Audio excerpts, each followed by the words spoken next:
It's October in Missoula, Montana, a special time of the season. It's homecoming. The Grizz sporting copper and gold throwback uniforms, 30th anniversary, paying tribute to the 95 national champs. Cal Poly is in town, taking on number 4 Montana.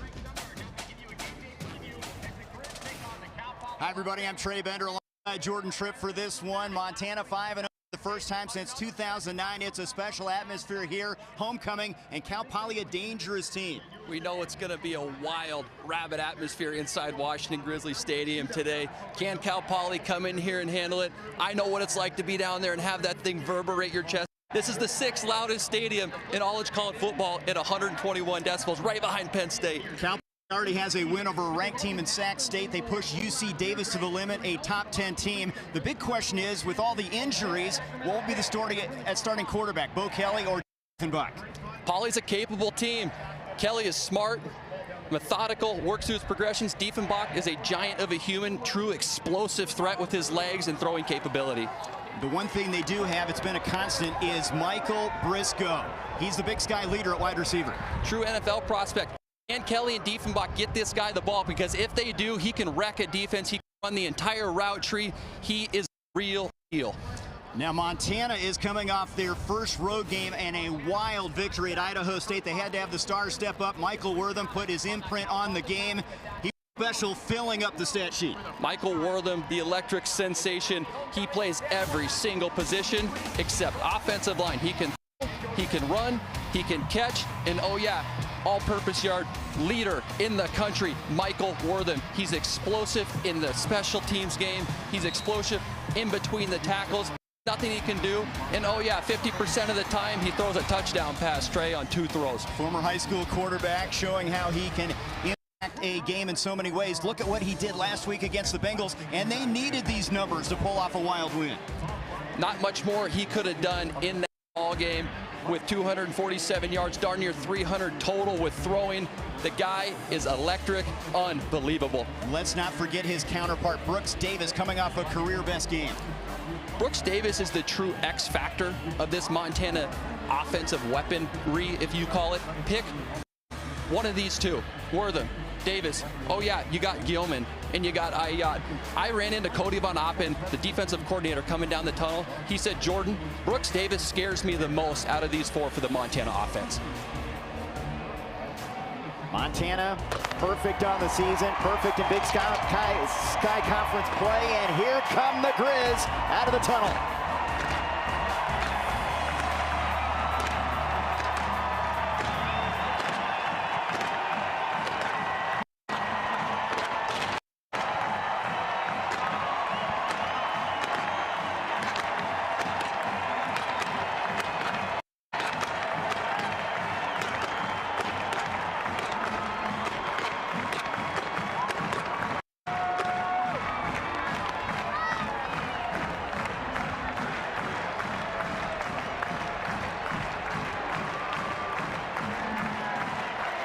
On the sidelines joining us in this electric atmosphere, Kyle Hansen. Yeah, guys, not many stadiums or college football atmospheres in America match what happens here in Missoula week in, week out, but it might be a little more special here right now as the Grizzlies just came out of the tunnel. We're hanging out here in the north end zone, the famed north end zone, where if you're an opposing offense, this is something you hate to see. It's the craziest part of the stadium. We got a nice little decibel reader here as well. We're cracking about 105 right now with everybody as the Grizzlies just came out, and of course, very special with these throwback jerseys. First time since 2018 the Grizzlies have donned the copper and gold. Only 4th time they've done it since they switched to maroon and silver. But they're not the only one. Retro. Cal Poly also rocking a retro decal from the 50s on their helmets. 2nd straight week they've done that after doing it last. So everybody's going retro, and we'd love to see it. Let's go ahead and do a quick look at our Stockman Bank weather report. And man, fall football is finally and officially here in Missoula. 54 degrees as we're about to kick things off. Winds about 12 miles an hour out of the west-northwest, and it'll be partly cloudy. So it feels like college football here, and for everybody looking at those throwback jerseys, it definitely feels like the boys of fall are back. Do it for me here and your Stockman Bank weather report, Montana's brand of banking. Let's kick this one off with Jordan and Trey, guys. Thank you, Kyle. Doesn't get much better than this on a college football Saturday. Embracing the tradition of that national championship. You can feel the culture just oozing out, and with the fans here at Grizz. Tradition runs deep in Montana football here, and you can see it with some of the old uniforms and the old 1995 and 1980s Grizz wear in here. It's a pretty special place, Trey. Ty Morris will get this one underway as Cal Poly will have the football first, and that one finds the end zone for the touchback. A Cal Poly team that, again, has endured injuries. They've had some red shirts as well. And the question is, will it be Bo Kelly or Ty Diefenbach? They have split starts. They've also used Jackson Akins and Anthony Grigsby Jr., but it will be Diefenbach, the 6'6" Pitt transfer, who started the first four before getting injured. He's truly an explosive giant of a human at 6'7". The guy can run, but he can throw. He's got a cannon, Trey. Third year taking snaps for Kelly, but Diefenbach's first year with Cal Poly as they start from the 25-yard line. Goes underneath, catch made by Paul Holyfield Jr. in a short gain to the 29-yard line. Today's players to watch, brought to you by the Jewelry Design Center. Rauch had his best game as a Grizz last week with 11 tackles. Tulia Pupu's got forced fumbles, 2 on the season, leads the conference. Holyfield again for yards, third down coming up. And then you got Trey Wilson and Boer. Both of these two are explosive on offense. Boer on the other side of Briscoe. Look for him to get the ball early and often if Poly is going to have a successful day here on offense. Early third down for Cal Poly with that north end zone crowd behind the quarterback. 3 on the line. Grizz showing blitz. They're coming. Peyton Wing and others. And the pass is incomplete in the flat as they tried to get to the tight end, Alec Marshall. The Grizz defense, they'll show a lot of that. Hunter Pett got involved in that play. What an interesting design. They brought 4, but it looked like they bring State and drop 7 into coverage, creating some indecision and pulling Diefenbach off of his first read and winning on third down, something they didn't do last week against Idaho State. Look at Drew Deck standing at the Montana 29-yard line, awaiting the punt from Jess Ehrlich, a left-footed place kicker from Australia. He gets the kick away from the 20, end over end. Deck's going to let it hit at the 35, and it will be down at the 29-yard line, and that's where Montana will start first and 10. An early stop for the Montana defense, and now the Grizz offense dynamic this season, averaging over 42 points per game. They had 11 chunk plays, played 15 yards or more last week, and Keali Ayat getting better and better. Keali Ayat is one of the biggest reasons that happens. Obviously leading the conference, 3rd in the FCS in the entire country in yards per game. He is the young field general of this Montana offense, and they go as he goes. We'll go a bunch set, 3 receivers left. Ian Finch in motion. They throw that way. Wortham's got Wortham to the 35, and he's knocked down after a 5-yard pickup. Today, players to watch brought to you by the Jewelry Design Center. Eli Gilman with his 30th start, Liam Brown with his 35th start. Both of those bell cows for the Montana offense, but Mikey Diamato and Kenny Olson, number 2 and number 3 in the Big Sky Conference in tackles. If Poly's going to have a good day on defense, they have to clamp it down. They say D'Amato sets the standard for this team on 2nd down and 5. Here's Gilman navigating his way for a first down up to the 43-yard line. Mason Rivera, the boundary safety on the tackle. Gilman got off to a slow start against Idaho State last week. He goes for 8 yards right there. Little bit of a gap scheme. Gilman just pressing the line of scrimmage. Brent Pease this week wants to make sure to get the offensive running game going so they can have control of this football game. That's a Tyrama first down. Grizz initial series from the 43-yard line. Pistol formation. Ayat looking to throw it. Has some time. Goes to the sideline and incomplete. Intended for Blake Bowen, and good to see him back out there. He's been injured, missed the Idaho and Idaho State games. He's a tough kid. He's had some ailments, but man, a tough kid being able to get back out there in that period of time. Keali Ayat just sailed one there, got outside of him, and now he's out of the game. Look who's in. Yeah, they're going to go Wildcat. Wortham was so effective in this formation against the Bengals in Pocatello. 2nd and 10 here. Hands it off to Gilman, trying to get to the outside. Eli turns the corner, has a first down to the Mustangs' 43-yard line. Jeremiah Bernard, the free safety, finally runs him out of bounds, but a 13-yard pickup.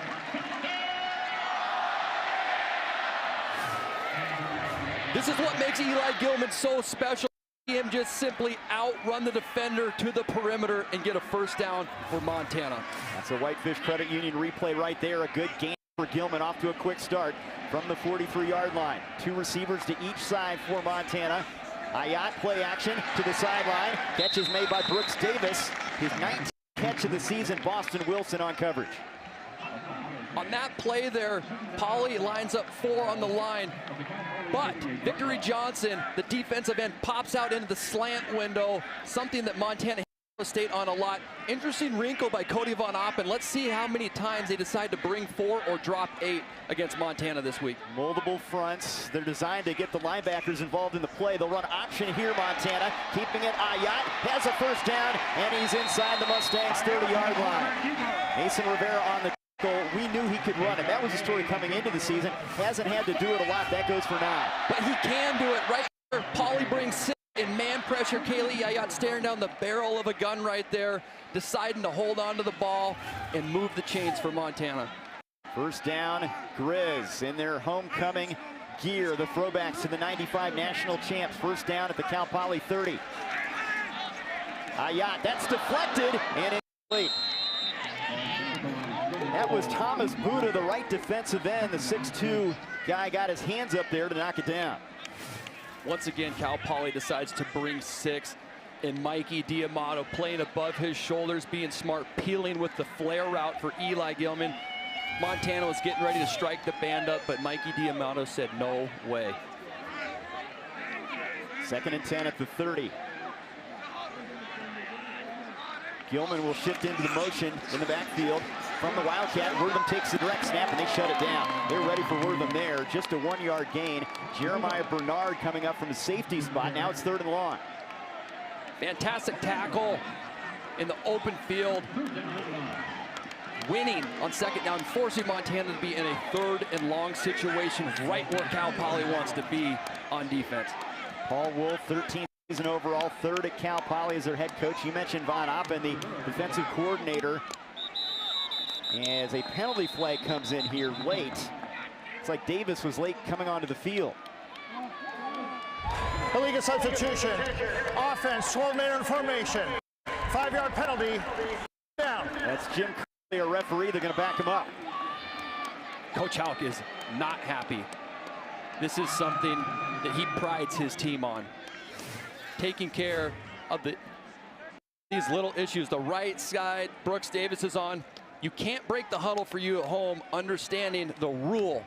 You cannot break the huddle and have 12 on the field. That's why it's a foul. That's why it's a penalty, and Montana goes back. Now it's 3rd and 14. That pushes the limits of Morrison's field goal range. Again, 2 receivers to each side. Ayat in the pocket, has plenty of time. Now he delivers over the middle. Caught by Gilman. Inside the 25, breaks the tackle, and he's close to the first down. Boston Wilson, the boundary corner, dropped him about a yard shy. Now a 4th down coming up after a 12-yard pickup.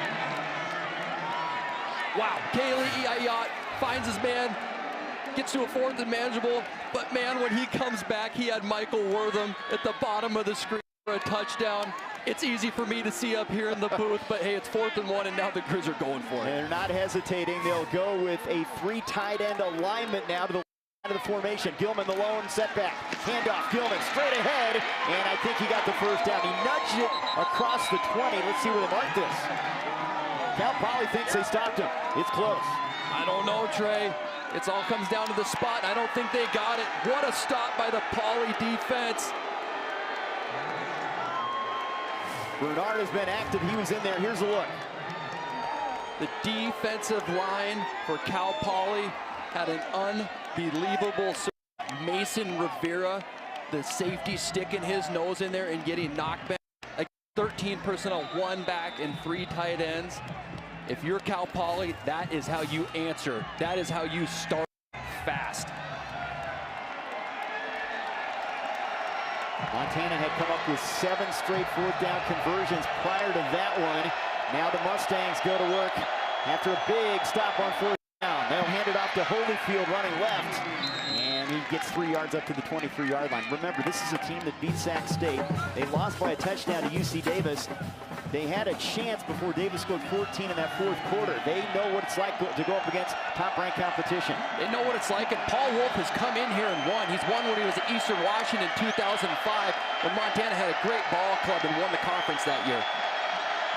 Three receivers right. Diefenbach rolling right. Dumps it off to his running back, Holyfield, down the sidelines. And he's close to a first down across the 29, right at the 30-yard line. Elijah Tolbert over there defensively. And it looks like he's a little bit short of the stick. Diefenbach working through his progressions, his offensive line, giving him time. But the significant part about this play is he the play alive with his ability to run and move. And his height, he can see it all. Third down and a yard. From the pistol, Diefenbach wide open, the tight end, Alec Marshall down the sideline. Marshall to the 30, and he's tracked down from behind by Diesel Wilkinson after a big pickup into Montana territory to the 26, 44 yards on that play. The tight end wheel. You've got to keep your eyes outside Diesel Wilkinson. Anything crosses your face, that's your responsibility. Good job getting him down late in the down, but not after Pauly rips a long one up the field and is sniffing the red zone. Marshall, a big target, 6'7", 240. He can run from Menlo Park, California. First down at the 26 now. Mustang trying to get on the board first. He'll hand it off. And this is Sanders, and not much available. Middle of the field. That was Peyton Wing in the middle of things. Montana switching personnel groups after a win on first down. Take a look on the inside of your screen, the defensive line stoning them. Kellen Dietrich doesn't the play, but he gets vertical knock and cuts zone cutback lane right in half, allowing Peyton Wing to run free and stone the ball carrier for a 1-yard gain. Everett Sanders, they go deep into their depth chart to give him the ball. He's in the backfield again. 5'9" back from San Francisco. They fake it to him this time. Diefenbach rolling right. Diefenbach's going to tuck it and run out of bounds by Tolbert. Diefenbach goes long strides at 6'6". That was defended pretty well. Elijah Tolbert playing great responsibility football, spying Diefenbach and getting him out of bounds for a manageable situation here for the Pauly offense. Defense 12-man in formation. 5-yard penalty. Second down. That's the second against the Grizz. That flag thrown on the far side of the field near the goal line. Coach Houck is livid right now. Unacceptable for a ball club of his to have 2 pre-snap penalties like that. Not happy. They need to shore that up and stop giving it away early if they want to be in this ball game. From the 20. Diefenbach, blitz coming, they got him, and they drop him at the 29. That was Wilkinson coming in a flash, and Diefenbach didn't know what hit him. Montana, they bring pressure. Kansas Lane was wide open across the middle of the field. You see number 8 in the middle of your screen. It was a touchdown, but the nickel pressure from Diesel Wilkinson forced Diefenbach to pull it up. Sack Montana. His first sack of the season, a big one. Now it's 3rd and 10. He goes in motion to the right. They throw his way, and he dives and makes a catch near the first down stick. I think he's got it inside the 6-yard line. That's the ability that Diefenbach has to lead. Fantastic job getting his head around and catching the ball and moving the sticks in a very tough position. Keon Salehi, a sophomore from Tarzana, California, his 19th catch. He's been their slot guy this season. In the AVA red zone, Cal Poly looking to strike first. Jordan Garrison goes in motion, and we've got whistles and penalty flags.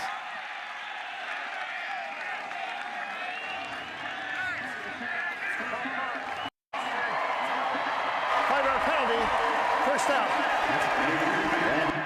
That is Michael Briscoe, their all-league wide receiver. There's Paul Wolf.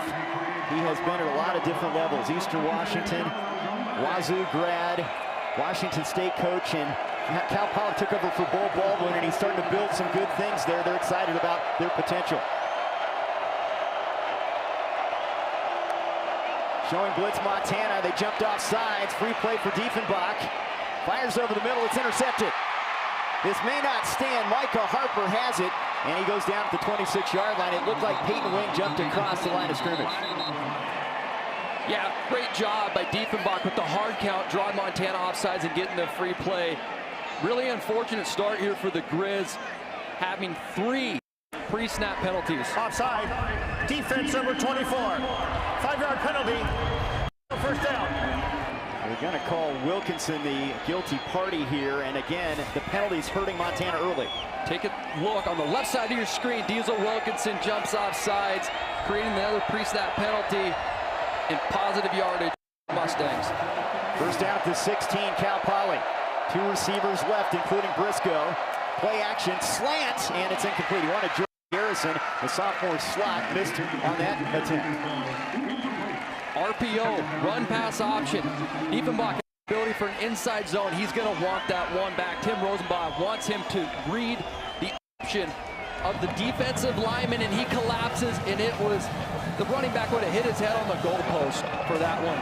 You see, look at the red zone. Montana's got a top red zone defense in the conference right now. The Mustangs are darn efficient as well. Empty set, 5 receivers this time. Diefenbach intercepted.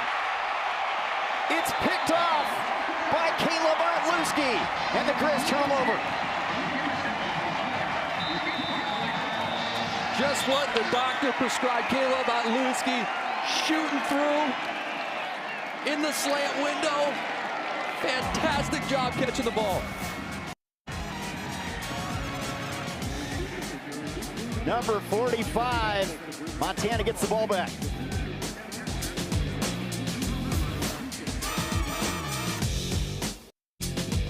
Are you ready? Welcome to Jewelry Design Center. Locally owned, nationally recognized. Are you ready to be blown away?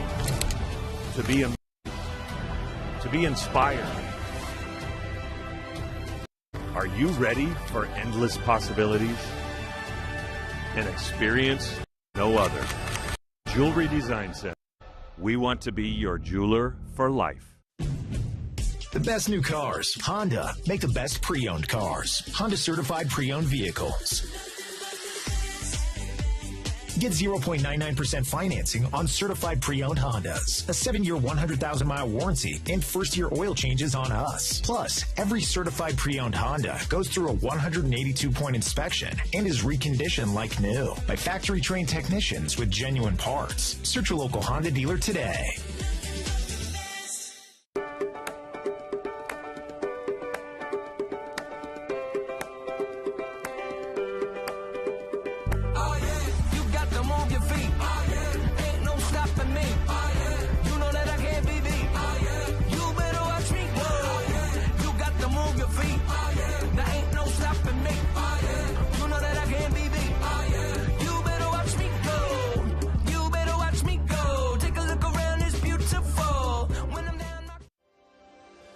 At Cal Poly, we've been putting knowledge into action for more than a century. We call it Learn by Doing, and we know it's the best way to make sure our students are ready for whatever comes next. Our world needs us to help build a brighter future, and we know that if we want to make an impact tomorrow, we have to put in the work today. Because it's one thing to be ready one day, but at Cal Poly, we'd rather be ready day one.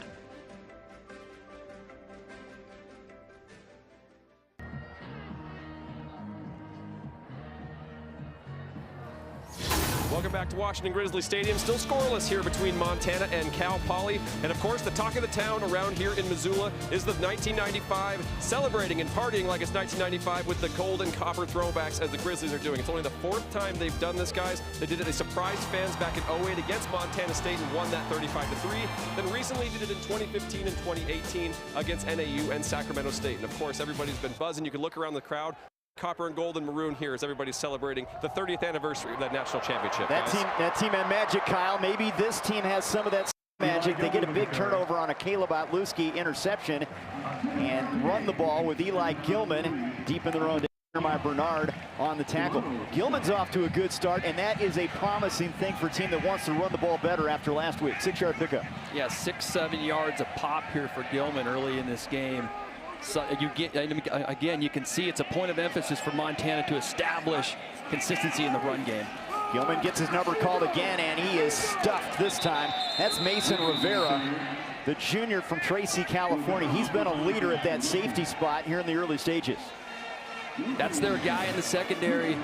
Cody Bonhoff, the defensive coordinator, was talking about take a look at his ability to break down, lower his pads, and bring some oomph behind him, tackling Eli Gilman in the hole. Second team All Big Sky Conference a year ago, Rivera, and now it's a 3rd down and 2 for Montana.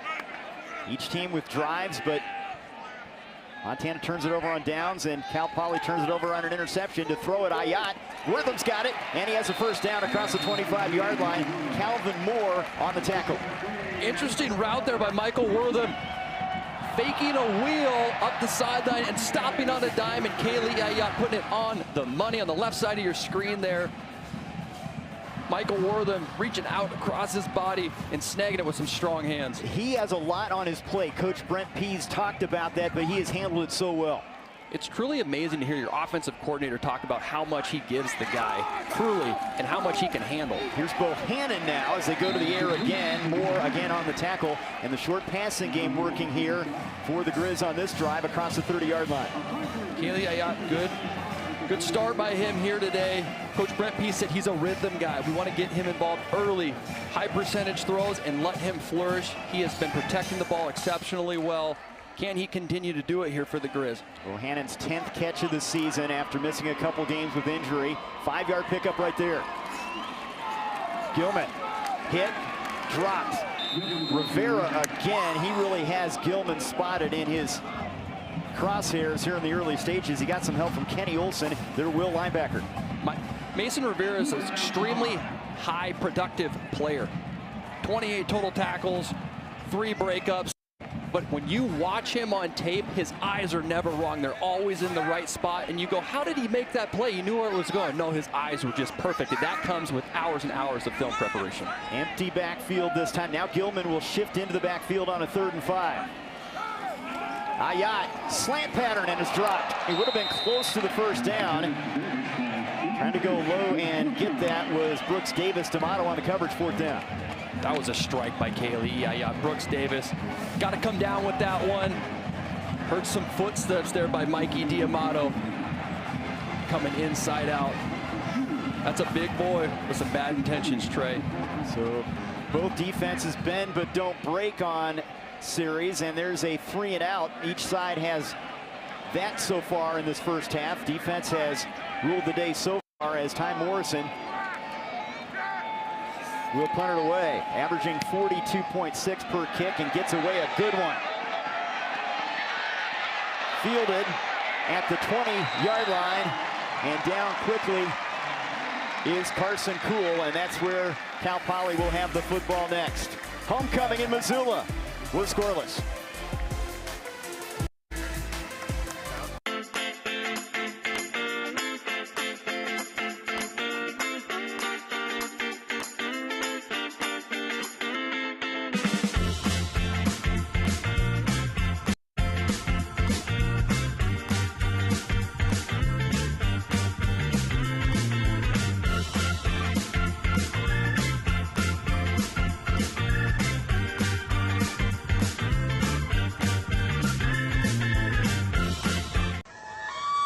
Born in Montana, built by Montana elk hunters. The Rocky Mountain Elk Foundation has called Montana home for more than 40 years and is rooted in conservation and Missoula community. Nearly 1 million acres of Montana habitat improved or protected. We stand for elk. We stand to restore habitat, and we stand for our hunting heritage. See us at the Elk Country Visitor Center. At KSBY News, we take you along for every journey. The greatest benefit is the community, the people. Because your voice matters. We're listening to your concerns. There's been an ongoing issue of safety. The divots are so bad, it's dangerous now. And helping you find solutions. More on what you should know before using these systems again. With more reporters dedicated to telling stories from where you live. Our KSBY News, in your community. As the sun rises over the Rocky Mountains on a new era, we stand on a foundation etched in stone. Built on the backs of legends, All-Americans and national champions, we've made our mark not only in the West, but across the nation and the globe. Through perseverance and commitment to a world-class student-athlete experience, We've set ourselves apart from our peers as an untraveled road lies ahead. We are the Big Sky Conference, where experience is elevated.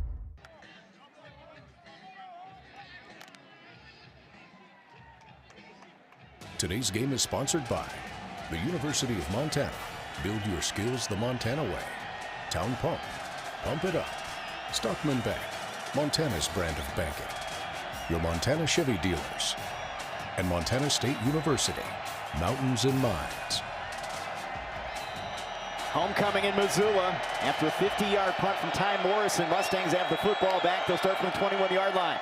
Diefenbach off the play fake. And the backfield, Logan Brewer, and he is shut down. A short gain right there. We have a new system for our Marsh McLennan Agency fan zone this season. Scan the barcode on the bottom left of the screen. Follow the instructions. Send in your pick. Sponsored by Marsh McLennan Agency. We'll share some of her favorites later in the game. They had that navigated pretty well defensively. Cal Poly had numbers on the screen there. Peyton Wing and Prince Ford just out-physical the defenders and punched it through the offensive line. Big stop. 2nd and 8, again, play action, slant, Brewer again, and he's across the 30 and close to a first down. 4th-year wide receiver, Brady Beaner on the tackle. Brewer's a dangerous guy, a 6'1 senior. Copycat league. This is what Idaho State did so well. Slants inside on the hashers in man-to-man situations. Simple, high-percentage connection. Now you're the very third and manageable for the Poly offense. Braden Bailey in at the nose position for Montana. 3rd and 1 from the 30.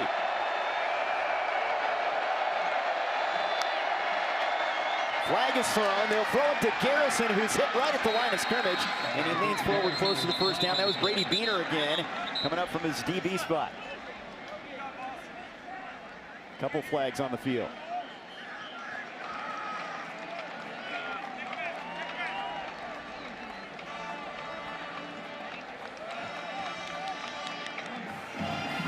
Football's resting between the 31 and 32, and they have, here's a call. Illegal formation, offense, 5 men in the backfield. 5-yard penalty, still 3rd down. 5 in the backfield, you don't hear that very often. Very interesting, you're gonna have 7 on the line of scrimmage. One of the wide receivers. Brewer supposed to be on the ball as the outside receiver. Pre-snap error for the Cal Poly Mustangs at a less than ideal point in the game. Now 3rd and 6. That brings the Grizz blitz package potentially into play. Tulia Pupo is on the blitz. Diefenbach goes downfield, and it's incomplete. Had his man, Kean Salehi, but Micah Harper was with him in coverage. Micah Harper stepping up with some injuries on the Montana defense. He's a safety, but he can play like a corner. One of the highest ranked coverage athletes in the entire country. So the defense forces the 3 and out for the 2nd time, as Paul Wolf's team will have to punt it away. They got into the red zone before Caleb Otluski picked off a pass from Diefenbach. Jesse Ehrlich to punt it, and Michael Wortham is back at the Grizz 35-yard line.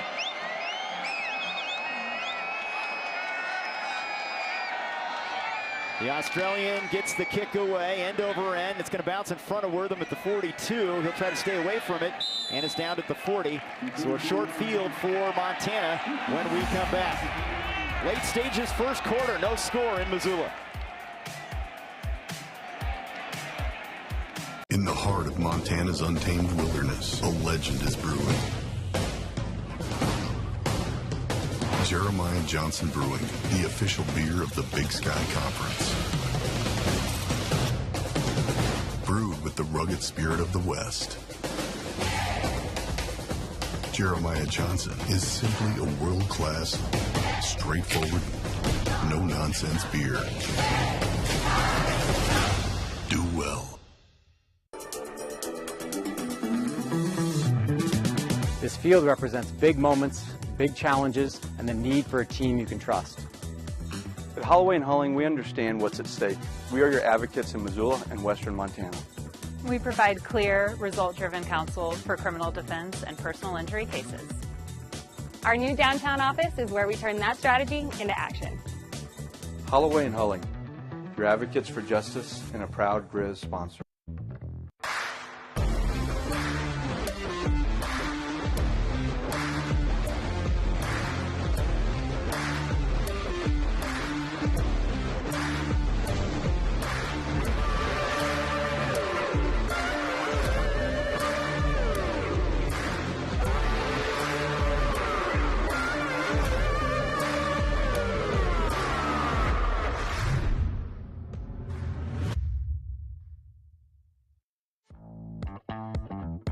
Basketball fans, Starch Madness is back, returning to downtown Boise in Idaho Central Arena this March 7th to 11th.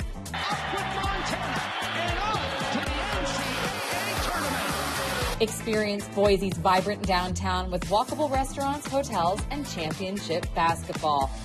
Make your travel plans today at visitboise.com or by scanning this QR code. March starts in Boise.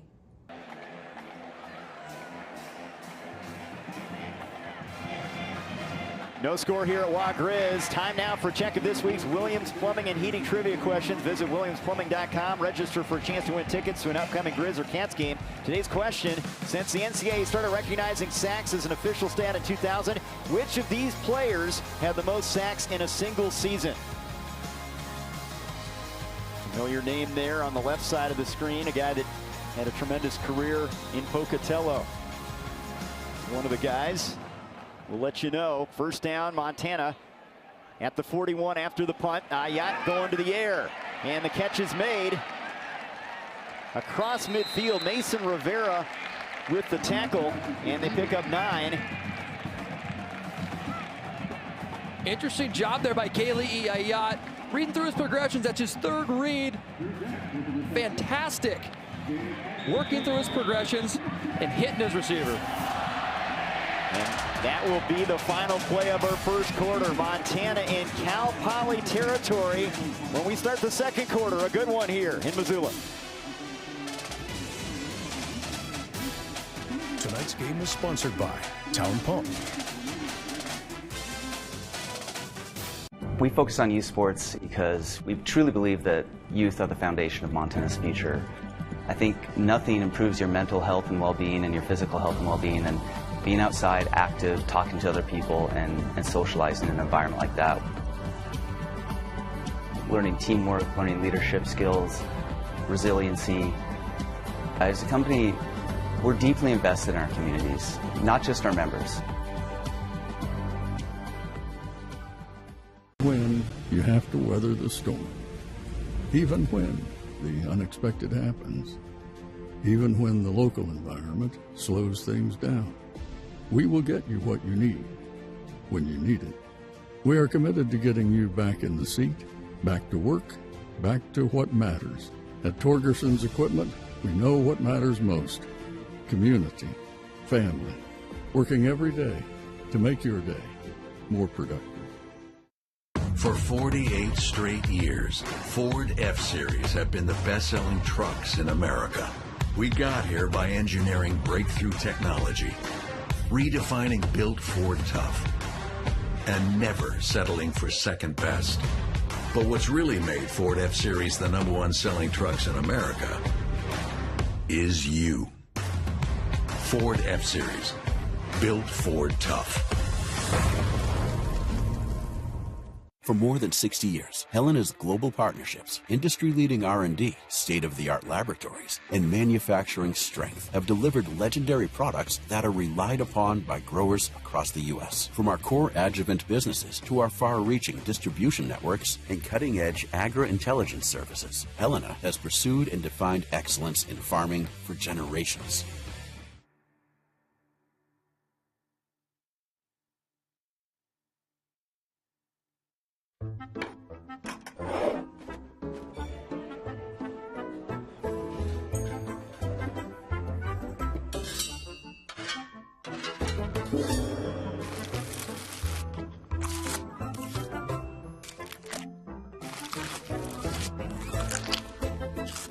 Let's make sure your customer's data isn't on the menu. FR Secure, security experts on a mission. Learn how to protect your business at frsecure.com. The secret to happiness is discovering your spot. It could be over the mountain or deep beneath the stream. In a quiet place, in a wild place. Life is good, yeah. The question is, where does your spot take you? Pocatello. Life is good here.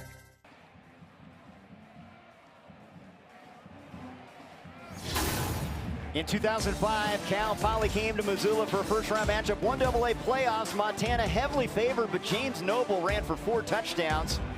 And Cal Poly got their first ever playoff win, a 35-21 upset. 2022, the team from the Central Coast of California out of their element. Early season snowstorm in Missoula. Conditions got worse and worse as the game went on. And so did things for the Mustangs. The Grizz, a 57-0 whitewash. Here, ideal temperatures. Homecoming. Scoreless game, those who start the second quarter. To the air and incomplete. You wanted Bohannon, who made a catch to end that first quarter for a first down, and number 4 getting involved early in this game, coming off that injury. Yeah, he's on a limited snap count after being off for a couple weeks. They want to keep him healthy, but man, Kaylee Iayat is dotting people up. He'd like to have that one. That would have been a tough out-of-body catch. Kaylee is really clicking right now. Bohannon, the game captain for this one, the senior from Woodstock, Georgia. 2nd and 10 from the Cal Poly 49. Iayat stepping into pressure, and down he goes. That was Victory Johnson, the rush end. He's been a leader up front. That's his 3rd sack this season. Quote from Cody Von Oppen, Victory Johnson, if 10 plays well, we play well. What a get-off by Victory Johnson. Cal Poly Mustangs bringing 5 there in zone pressure and getting home on Kaylee Iayat for the loss. Manali Danielson, the freshman, was in there first, and then Johnson finished him off. 3rd down and 15 now for Montana from their 46. Gale, the tight end, on the left side of the formation, 2 receivers to each side. Cal Poly showing blitz. They're bringing numbers. Iayat stands in, fires downfield for Bohannon, and that is out of play. Defended well down there. That was Troy Fletcher, and it'll be a 4th down. Even if he catches that, Jordan, I think he's out of bounds. He would have. The defensive back for Cal Poly, number 21, does an excellent job boxing him out on the sideline and making it so even if he were to come down with the ball, he's out of bounds. No catch. Fantastic defense by the Cal Poly Mustangs, getting off the field once again. Yeah, that was C.J. Solis-Lumar, a freshman from Los Angeles, as they're going deep into their personnel. They have thrown a lot of bodies out there here in the first half, and that kick is almost blocked. Morrison gets it away, and it's fielded by Cool as he slides down at the 22-yard line. Mustangs have it back. Defenses have ruled the day so far at Wagriz.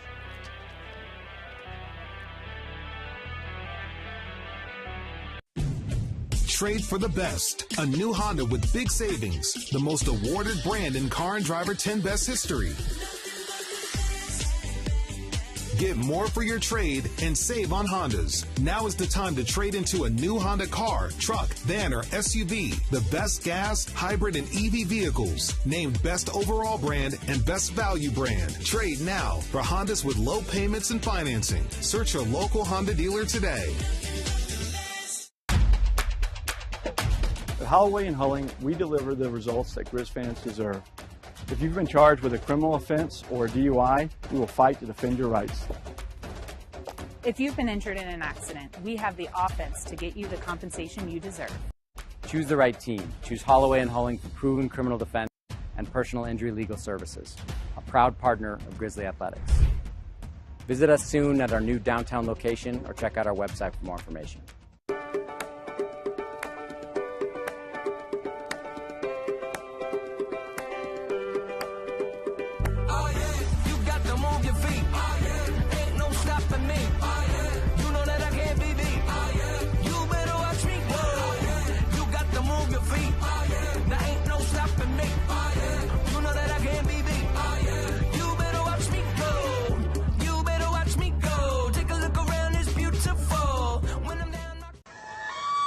Born in Montana, built by Montana elk hunters. The Rocky Mountain Elk Foundation has called Montana home for more than 40 years and is rooted in conservation and Missoula community. Nearly 1 million acres of Montana habitat improved or protected. We stand for elk. We stand to restore habitat. And we stand for our hunting heritage. See us at the Elk Country Visitor Center.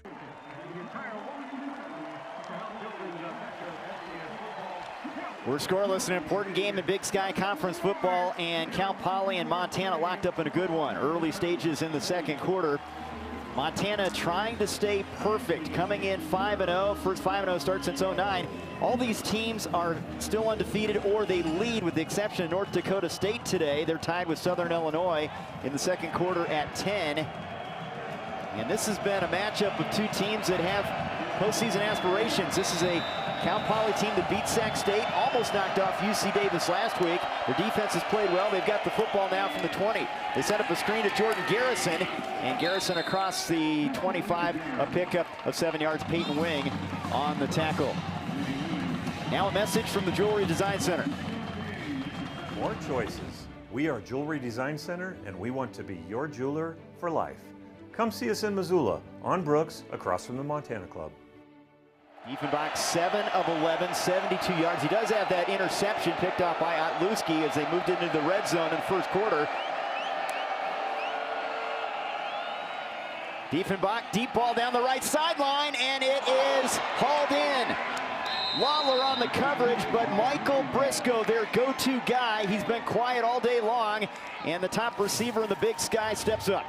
Questionably the top receiver in the entire country. That's why this guy is an NFL prospect. Big body, can run, reaching out with strong hands and snagging the football. 35 on the pickup. There's a slant and a catch made for a first down as Kenzel Lawler on the tackle. They go out of the backfield with that one, a pickup of 14. It's Amarian Orange making a catch. Poly's humming right now on offense. Multiple personnel, multiple tight ends in the ball game for Poly. Play fake. Pattern to the sideline. Catch made by Brooks Wheatley, and Wheatley's going to take it in. Touchdown Mustangs, 26 yards, and they strike first here on the road. 4 plays, and they get into the end zone. Diefenbach is capable. He just went through the Montana defense like a hot knife through butter on that drive. Fantastic read on the RPO. He made the right read there and getting it to Wheatley on the perimeter for the score. Now they're lined up in a funky formation here. No kicker. They're going to go for 2. Sonny, the tight end, takes a snap. Sonny's going to keep it. He's hit, and he's dropped short of the goal line. They fail on the 2-point try. Doesn't look like a lot, Trey, but that's a big stop for the Montana defense. The question we have is, does Montana have the ability to answer back after Poly score right after this?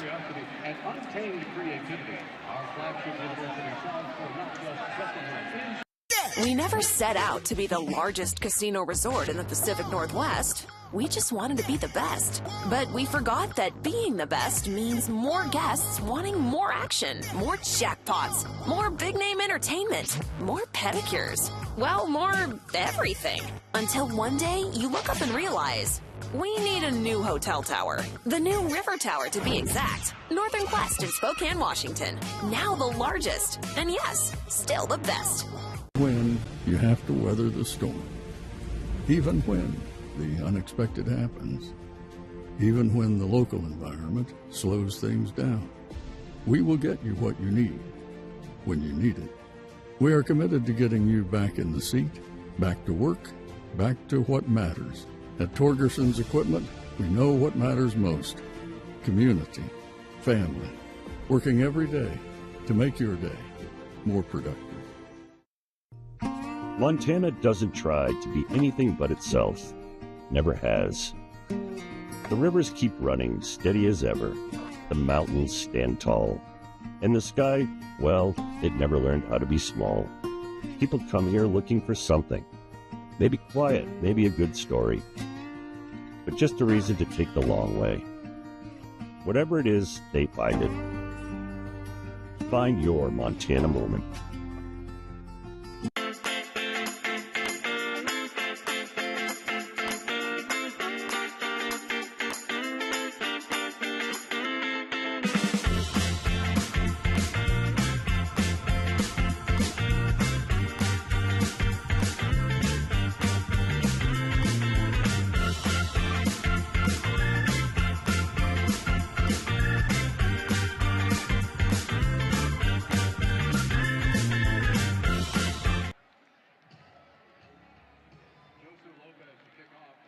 Today's game is sponsored by the University of Montana.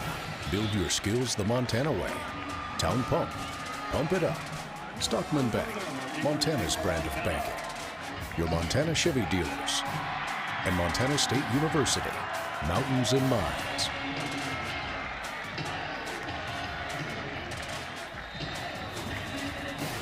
Well, Buck Buchanan Award winners, how about this list? Jordan Beck, Chris Gokon, Kyle Shotwell, a couple linebackers, and a tight end. Recipients of that prestigious award. Cal Poly off to a good start here. They get into the end zone, miss on the two-point try, but a Wheatley touchdown catch, and 6-0 Mustangs. Wortham out of the end zone. Spins away from a tackle. Trying to get to the outside. They hem him in, and he reverses field again. And that's a face mask. He is dragged down at the 24-yard line by Braden Breedlove, but he grabbed the face mask, and they should tack on yardage right here. That might be a Guinness Book World Record, longest 22-yard return in the history of football. I think he hit the sideline 3 times on that one, Trey. Tack on 15. Personal foul, face mask, number 47 of the kicking team. 15-yard penalty added to the end of the play. First down. Kyle, let's check in with you. Hey guys, we were talking about the north end zone obviously being something opposing offenses don't like, but man, Ty Diefenbach after that touchdown right up to everybody on the railing and made sure to shush them, and got a couple of nice hellos back from the crowd as well, so they're not shying away from this atmosphere today, guys. Kyle, they've played a lot of personnel, and they've all come in and done a nice job on both sides of the ball.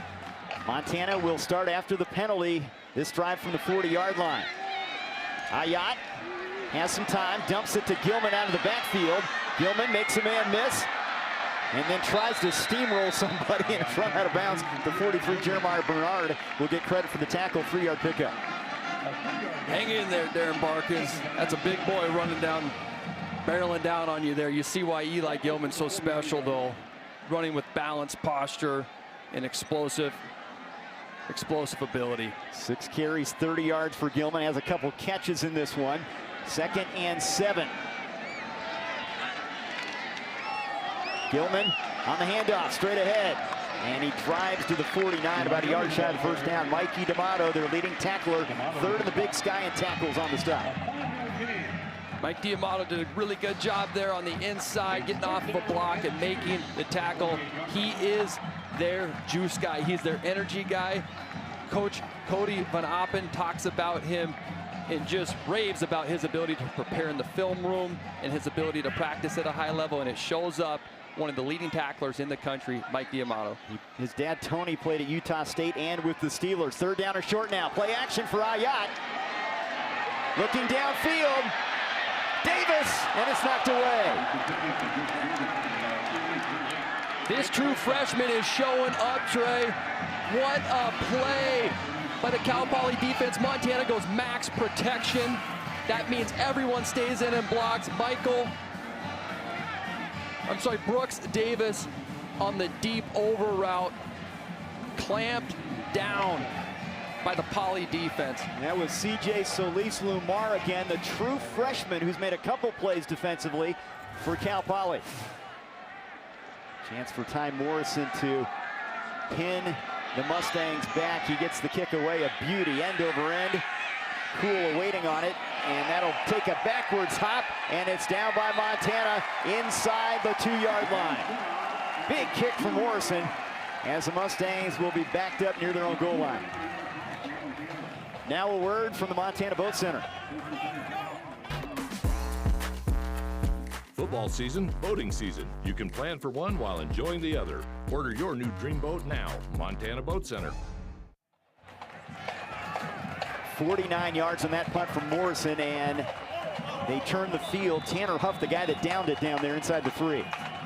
That might be what Montana needs to flip the field possession, some momentum, and a big potential stop here by the defense to get back in this game, because Poly is right where they want to be, up on the number 4 team in the country in homecoming. No scoring in the first quarter. Diefenbach hooking up with Brooks Wheatley, the sophomore, for the only score in this one. From his 3, he's in his end zone now, to the sideline, and going high and trying to get it, but to no avail was Garrison. Lawler on the cover, 2nd and 10. Just a little outside there. Diefenbach needs to get rid of the ball. Gets a touch faster. Fantastic defense by Lawler.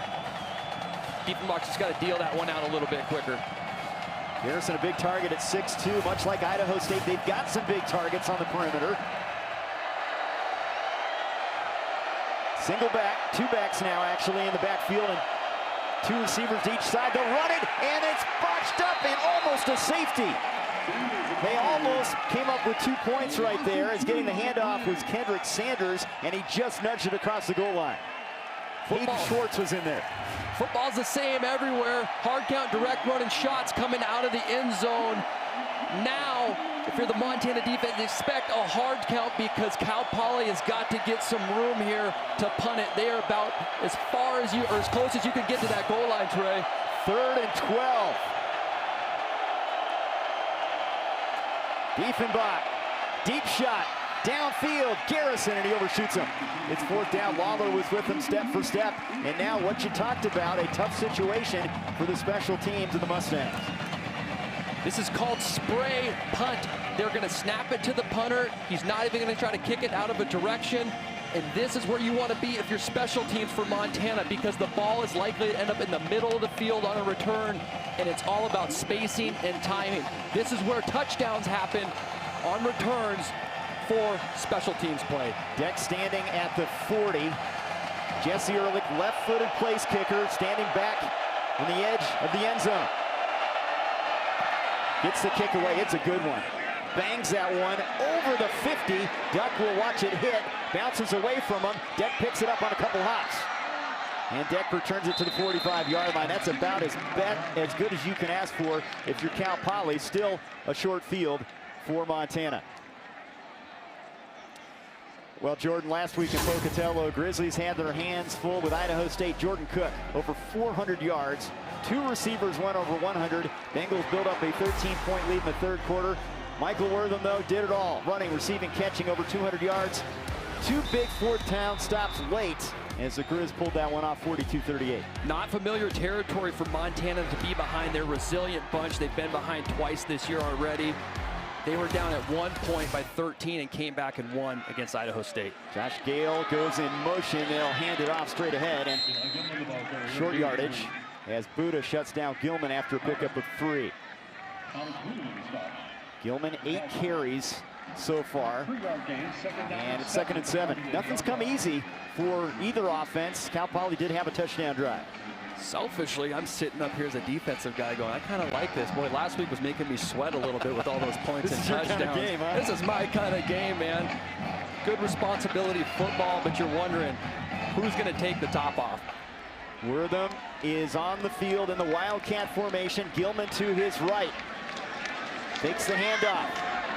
Wortham trying to get to the edge. Spins into Mustangs territory and down to the 47-yard line. Boston Wilson, the junior corner from Pomona, got to him. 3rd and short coming up. Grizz are just trying to get that run game to settle in, but Poly is playing stout, stingy defense right now, rising to the level of physicality of the Montana Grizzlies. This has been a big play defense. Cal Poly, 14 sacks this year, 7 picks. And there's one of the guys, Bobby Pyland, 285-pounder up front, making his presence felt. 3rd down and 2. Ayat back in at quarterback. Handoff. It's Gilman. Monty Gilman checking in, and he comes up with a big play down to the 35-yard line. That is a big boost for this offense. 12-yard pickup for the redshirt freshman. Calvin Moore on the tackle. Monty Gilman with the track speed. Who's faster, Monty or Eli? I think Monty would say he's faster. They're utilizing Monty in a lot because of his elite speed. And there he goes, getting a 1st down for the Grizz. Well, they've clocked him at 4.3 in the 40. He showed it off right there. 1st down at the 35 now. In the backfield now, Stevie Rocker Jr. to the right. The handoff, and not much available. Maybe back to the line of scrimmage. Kenny Olson read that well. Junior from Pleasanton, California. Again, Montana gets a big play, gets an explosive. Cal Poly regathers and does a good job on winning on 1st down. Football's such a different game when you win on 1st and 2nd down. It's a difference between third and medium, third and short, or third and long. The call sheet is just so much different for a defensive coordinator, allowing you to pressure or not. Boy, Olsen and D'Amato, two of the best linebackers in the Big Sky. They have played well here. 2nd and 10. Ayat over the middle. Catch made by Davis, short of the first down, but a good pickup. Bernard on the tackle, and again, a 3rd and short scenario for the Montana offense. Yeah, that was an interesting call by Cody Van Oppen there. Cal Poly's in cover 2 defense. That's 2 high safeties, and Mikey D'Amato's got to play the alley, the middle of the field, and that's a long way for him to go to outside the hash and make that play. Manageable situation here for the Grizz. Those are Whitefish Credit Union replays. Bobby Houck looks on, another 3rd and short, 3rd and 3 here. But from the Wildcat, handoff. Rocker gets the handoff from Wortham, and he moves the sticks. D'Amato the tackle, but it's 1st and 10. Josh Gale flashes across your screen here, drawing the Cal Poly linebackers over. Yes, Mikey D'Amato makes the play, but it's just a touch late. Interesting wrinkle there by Brent Pease, the offensive coordinator, messing with the eyes of the Cal Poly defense. He's got 2 tight ends out there now, Titus Rohr and Josh Gale. A bunch formation. Now you've got Wortham and Davis split to the bottom of the screen. Rocker will go in motion now. He's lined up as a receiver. Ayat looking that way. Ayat overshoots Gale, and that is picked off. Threw it away, and Mason Rivera was in the right spot. And the Mustangs have the football.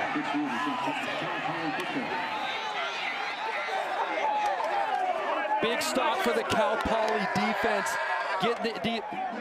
Getting the interception. The man, Mason Rivera.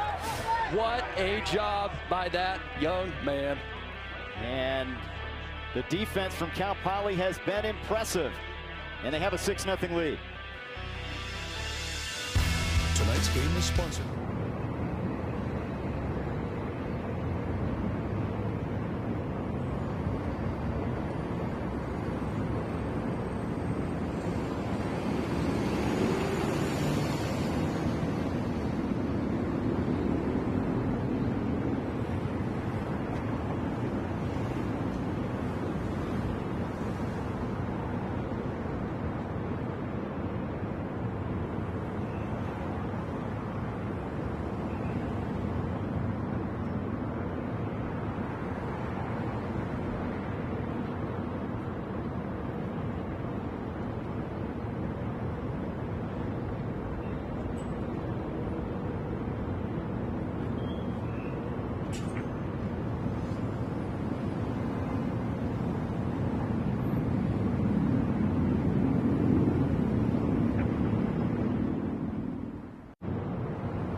Here's that last play on the turnover by Cal Poly. Rivera, who's been huge today. Kaylee Ayat gets hit, makes a tough throw, and Poly comes up with it. Great job. That man has been Mr. Reliable for the Cal Poly defense today, Mason Rivera. His first interception this season. Now breaking a tackle is Holyfield into the open field. And a big gainer on the ground. The ball comes out of there, but Holyfield was down at the 43. Elijah with Tolbert on the tackle. 23-yard pickup. Against the runner was down prior to the ball coming loose. First down. Holyfield, last couple weeks, he's had a big part of this offense. He's a strong runner. You see they're running through the arm tackle of the Montana defenders. He missed last season with a knee injury. Now a key component on play action. Diefenbach in trouble, and he throws it away. He was lucky to get rid of that one, as it looked like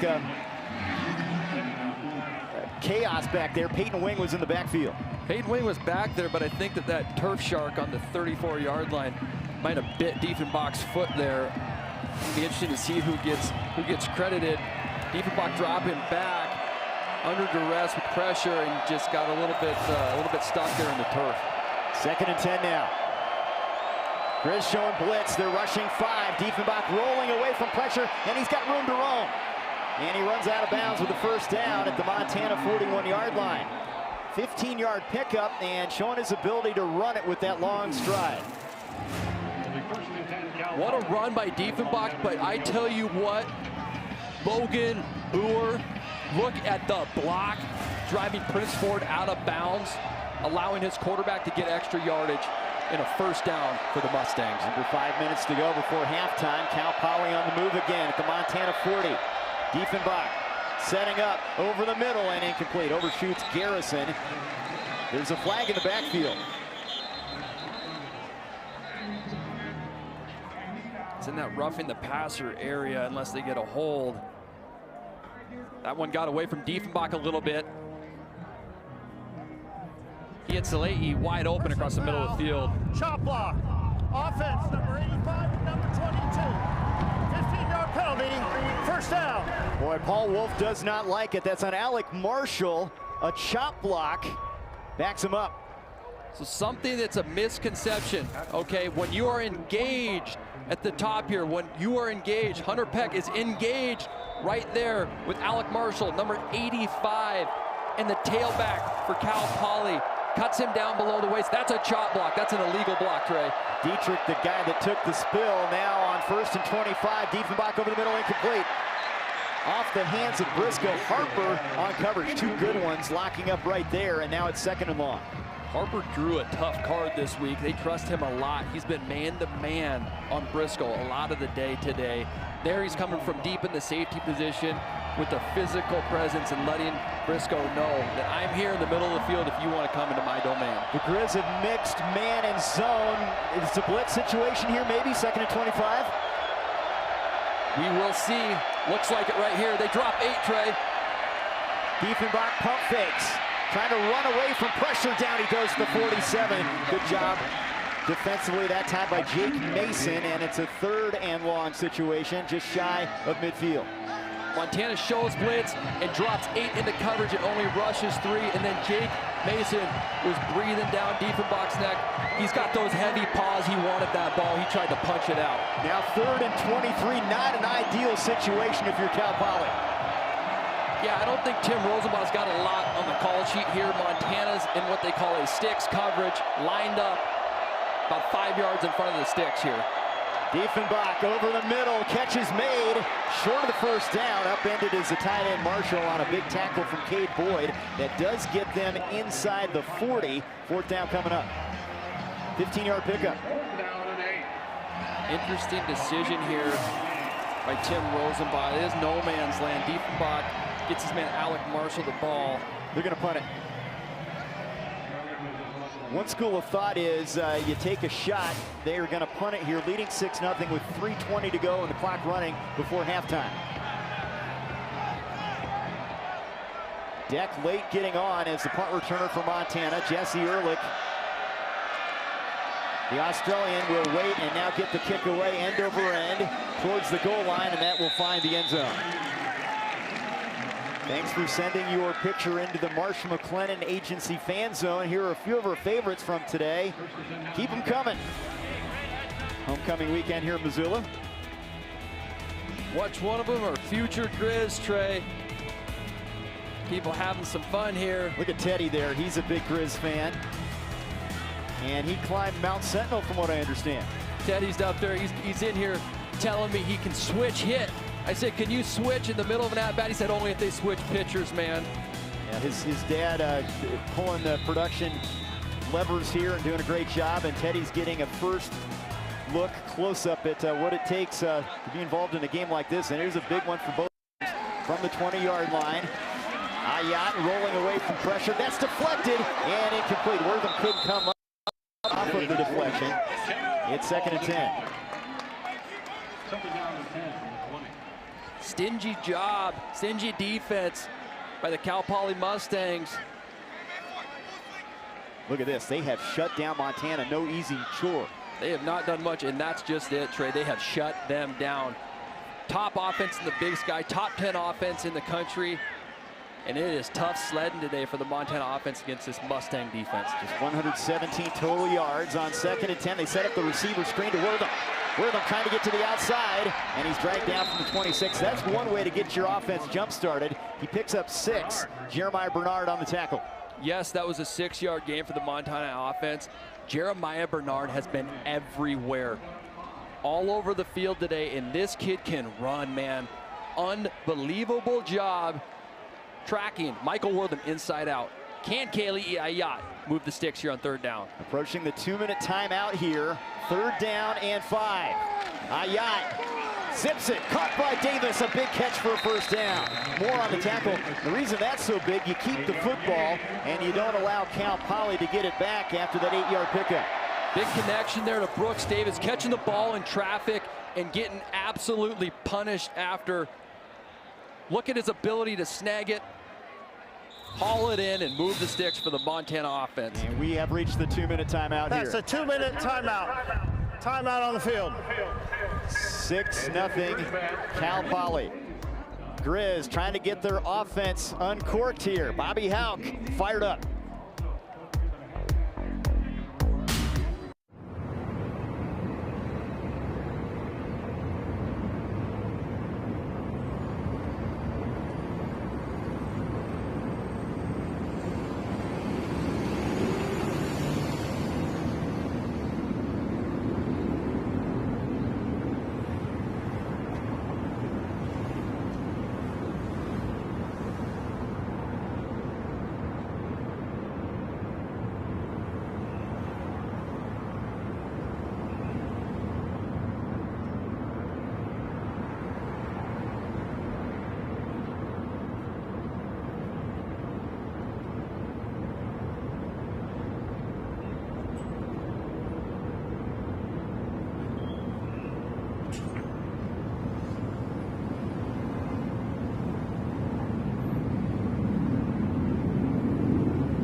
Cal Poly's defense has stepped up against one of the best offenses at the FCS level.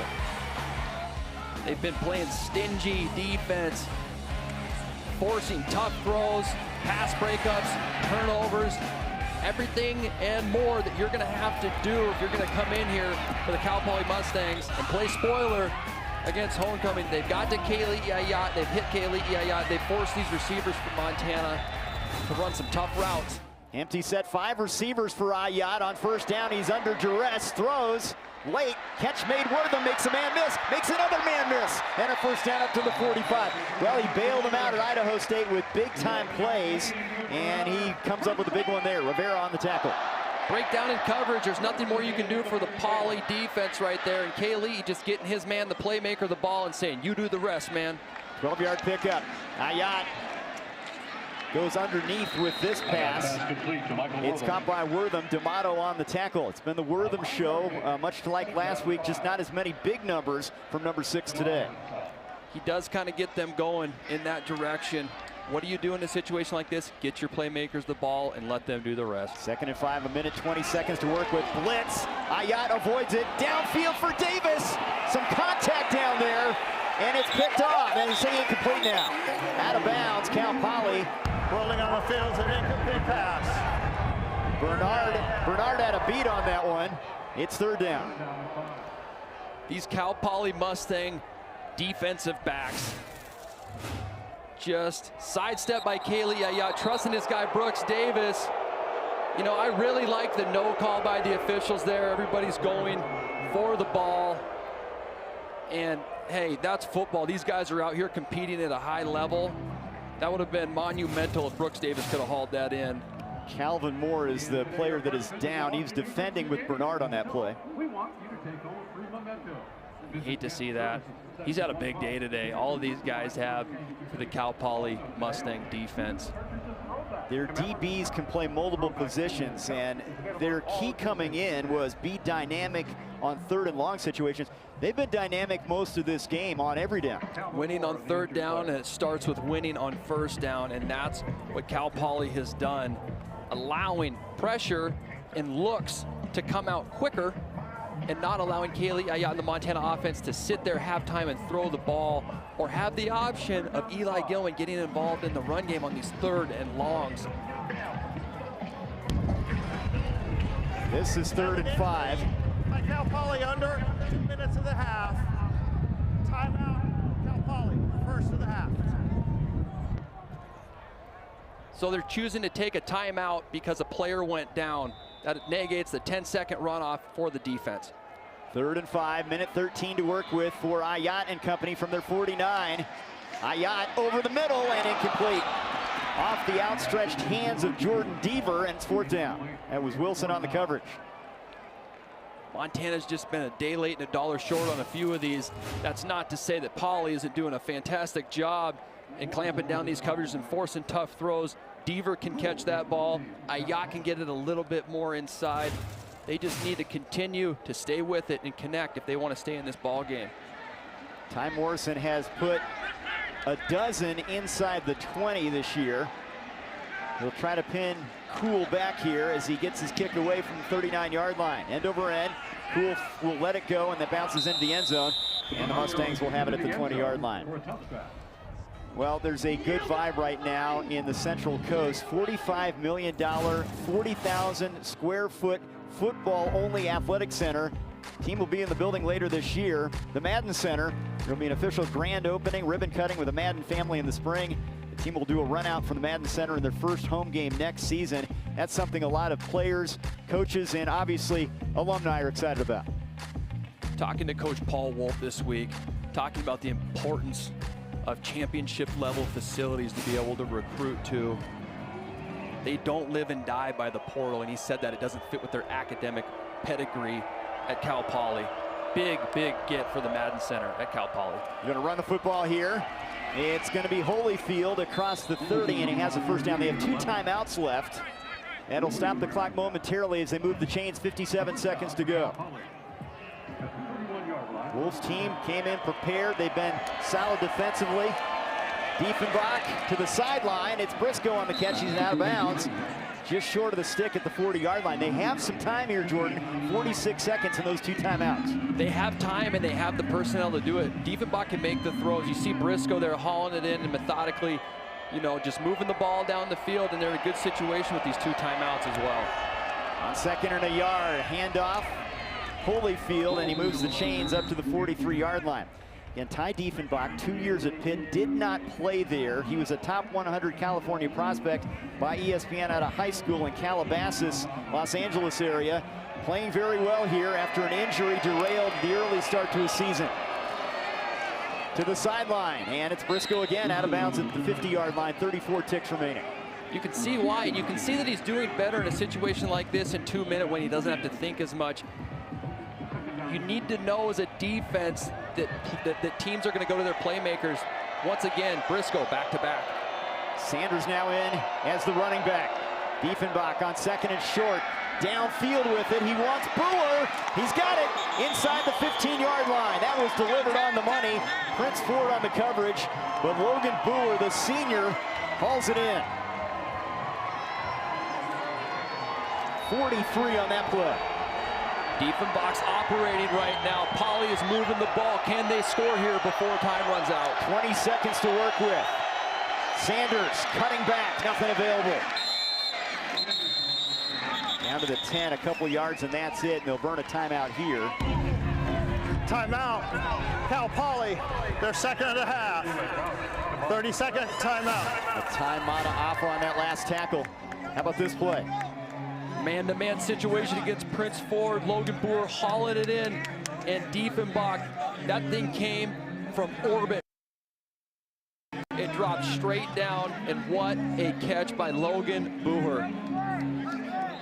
He had a big game against UC Davis last week and is stepping up here opposite of Briscoe, their all-big Sky guy on the other side. Get ready for game day with Megan Robinson during this week in Big Sky football. You'll hear from your favorite coaches and players, plus get an insider's look at the conference every Saturday on the Scripps Sports Station. Check local listings for times in your area. 14 seconds before halftime.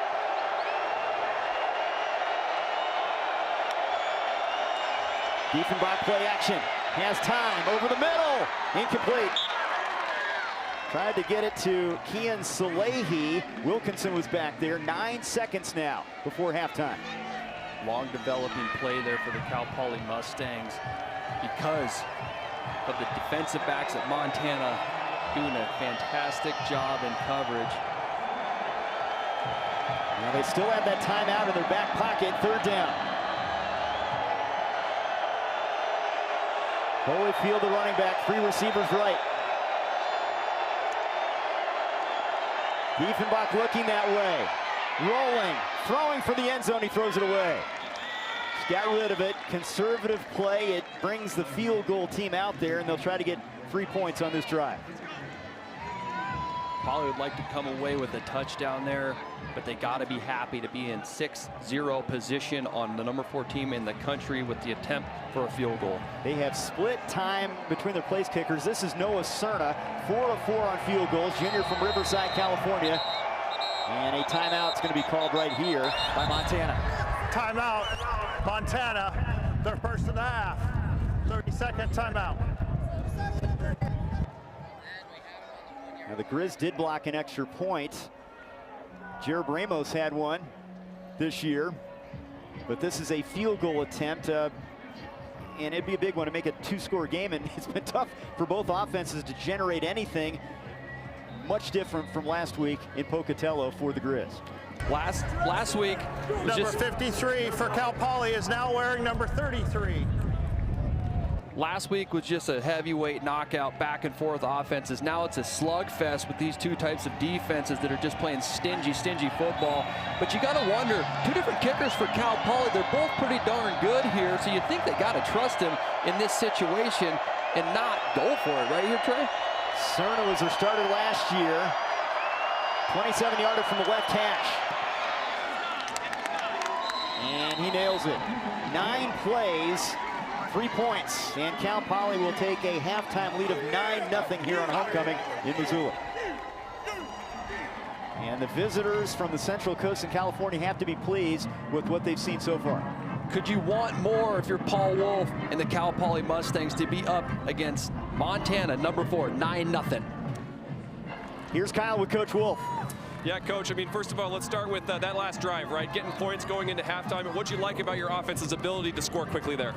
Well, I mean, obviously you're in a 2-minute mode, and so we were just happy to get down there and have an opportunity to score points and try to make this a 2-possession game. Offensively, what's working for you guys? Have you guys been able to find some success and obviously take this lead? I mean, we have, but we've also missed a lot of opportunities out there, so we got some things to clean up. We feel like we can move the ball better than we have, so we got work to do. Defensively, Montana comes in as the top offense in the conference, and you guys have shut them out so far this first half. Your thoughts on that and just your guys' effort on that side of the ball?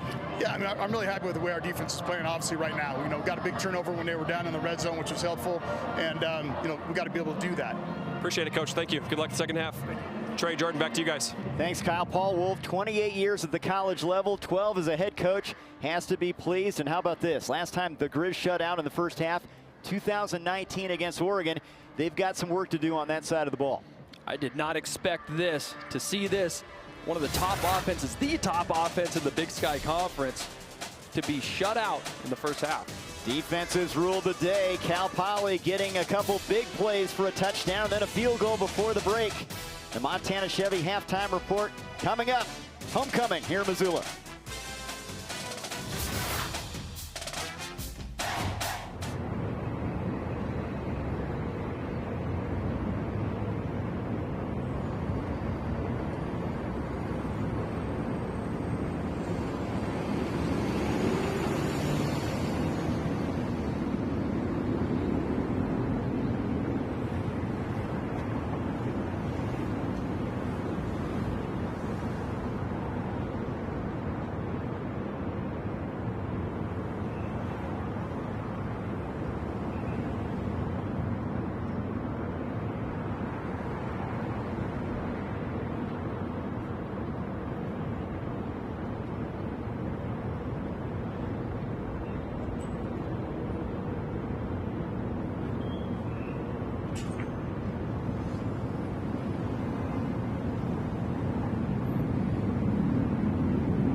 Time now for the Scripps Sports Montana Chevy Dealers Halftime Report. Welcome to the Halftime Studio. I'm Megan Robinson. And I'm Casey Conlon. At the break between number 4 Montana and Cal Poly, and Montana again on upset alert at halftime. They're a second half team though, Casey. They have proven that time and time again against North Dakota, last week against Idaho State. So can Cal Poly hang on is really the question. Show us how it started. Yeah, let's see how it's played out so far. All right. Beautiful day on homecoming with Grizz in throwback copper and gold unis. First quarter Mustangs in the red zone. Ty Diefenbach, first game back in 3 weeks, throws but is picked off by Caleb Otluski. Big play to keep it scoreless. Second quarter, Cal Poly back on offense. Diefenbach this time finds his #1 receiver, Michael Briscoe, for 33 yards down the right sideline. That sets up this play 2 plays later. Diefenbach hits Brooks Wheatley, breaks a tackle, and he'll score from 26 yards out to make it 6-0 Cal Poly after a failed 2-point conversion. Grizz trying to answer later in the half. Grizz near the red zone. Keali'i Ayat firing for the end zone, but it is picked off by Mason Rivera. Huge momentum swing keeps the Mustangs on top. Cal Poly gets a late field goal to take a 9-0 lead.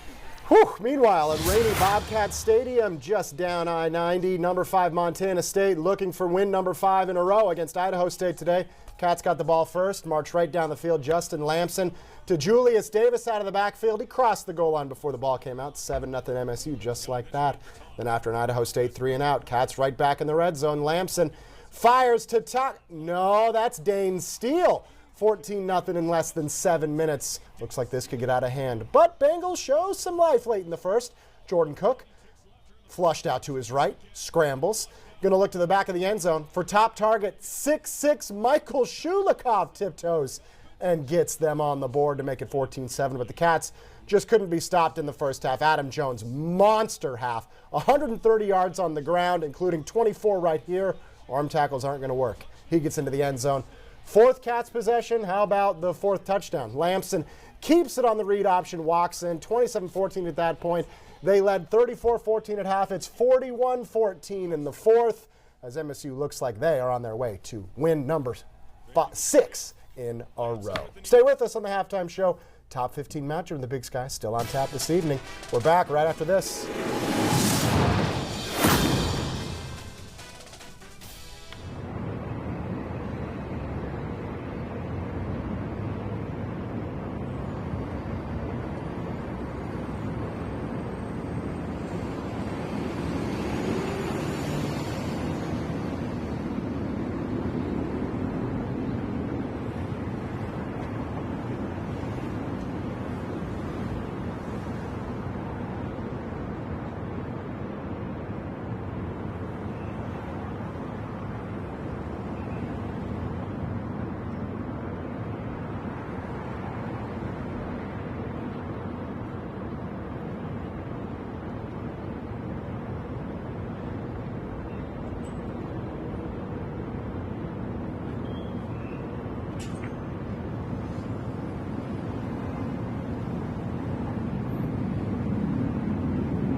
Welcome back on the Scripps Saturday halftime show, and it's a Saturday filled with great Big Sky action. Idaho hosting Northern Colorado right now with both teams seeking their first conference win. The Bears are leading the Vandals 10-7 in the first quarter. Then at 5, it's number 14 Northern Arizona taking on number 6 UC Davis in a top 15 matchup. The nightcap this evening, Sacramento State and Weber State facing off in Ogden at 6 p.m. Mountain Time. Grizz get the ball first coming out of halftime. You said you think they need to score. They need to score, set the tone for a second half. We'll see. Can Cal Poly hold on? Time to get back out to Missoula for the second half. We'll see you in the postgame show. Enjoy Washington Grizzly Stadium.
It's homecoming in Missoula, and Cal Poly impressive through one half of play, trying to spring the upset against number 4 Montana.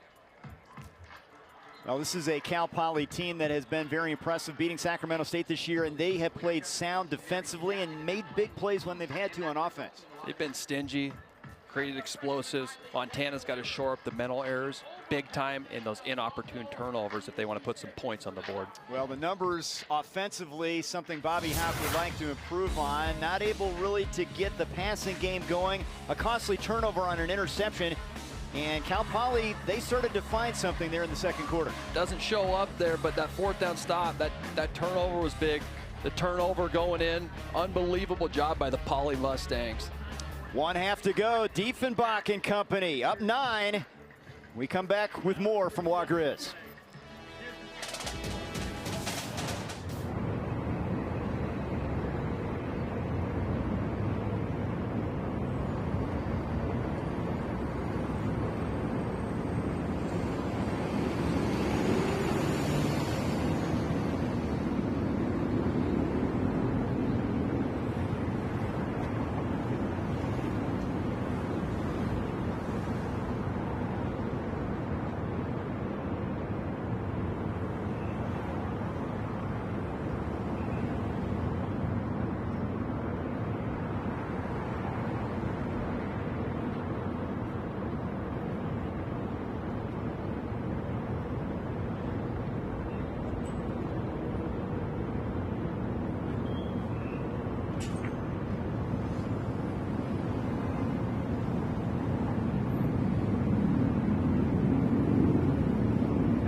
Cal Poly has already beaten Sacramento State, a ranked team looking for another ranked win, 9-0 as we start the third quarter from Washington Grizzly Stadium. Grizz have been in this scenario before. The win against North Dakota was a big one, and they really clamped things down defensively in the second half. Not foreign territory. These Montana football teams under Coach Haug are resilient. They stick with their game plan, and they methodically operate and typically put themselves into position where they have an opportunity to win a football game. Josue Lopez with the kick. It's going to be returned by Michael Wortham out of the end zone.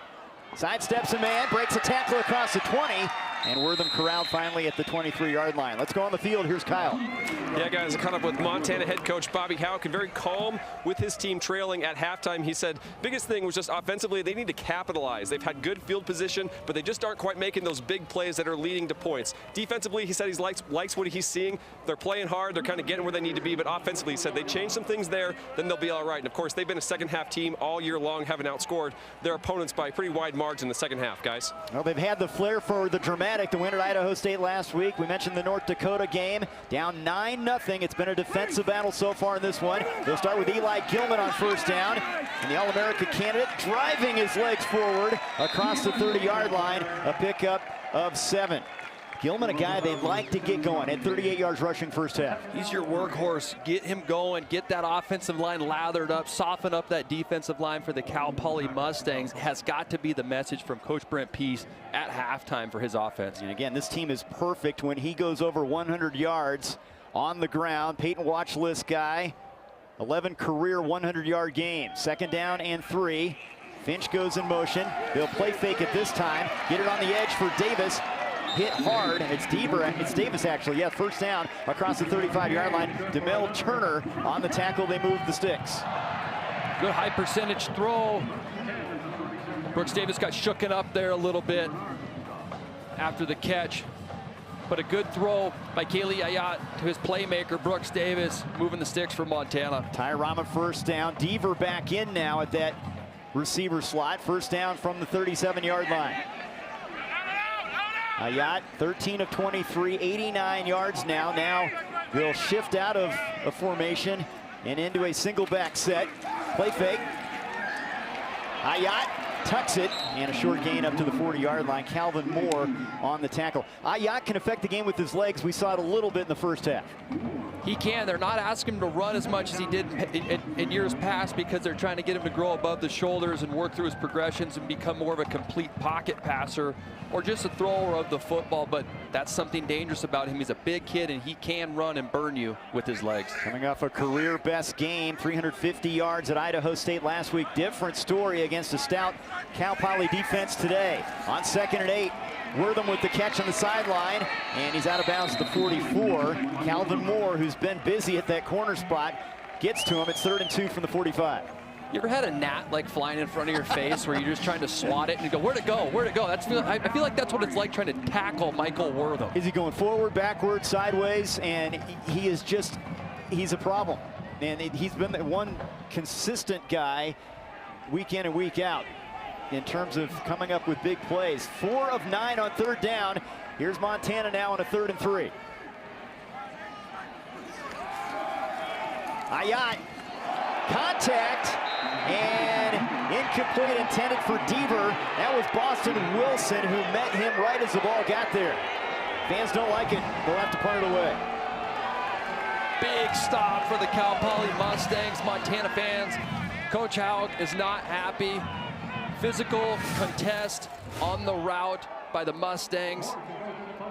These refs are letting them play. I love it. I'm a defensive guy, though. The offensive guys are not happy. Huge stop for the Mustang defense.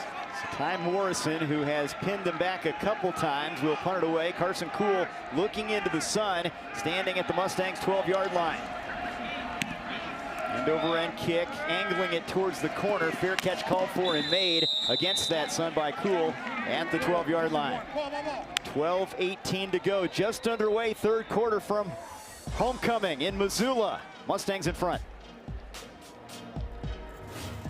Tonight's game is sponsored.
Ty Diefenbach, Big Sky Offensive Player of the Week against San Diego, a leg injury. First game back from injury. Bo Kelly had been the starter, and he has delivered on the big stage here against this Montana defense. 220 yards, a touchdown pass, and the 6'6" redshirt freshman from Calabasas. Offense back on the field to start this series from the 12-yard line. Hand off to Holyfield. Wing on the tackle, a pickup of close to 4 there. We have a new system for our Marsh McLennan Agency fan zone this season. Scan the barcode on the bottom left of the screen. Follow the instructions, send in your picture. Sponsored by Marsh McLennan Agency. We'll share some of our favorites later in the game. 2nd and 6. Diefenbach option game, gets it to Holyfield. And he's hit hard by Tolbert and run out of bounds short of the first down near the 20-yard line. Tolbert is the leading tackler, man. When he hits you hard. You feel it when Tolbert hits you. He had that massive 4th down stop last week to really get Montana rolling on defense on that 4th down stop. You see him here showing up physically at the point of attack. He's really just their thumper on defense, Trey. Former first-team Ohio Valley guy from Eastern Illinois. Impact transfer.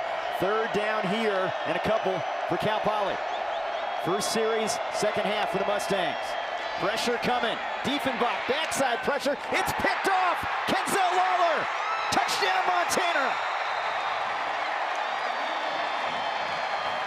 Kellen Dietrich got in there. Lawler picks it off, and the defense steps up 20-yard pick 6. Are you serious? That is complimentary football by the Montana defense.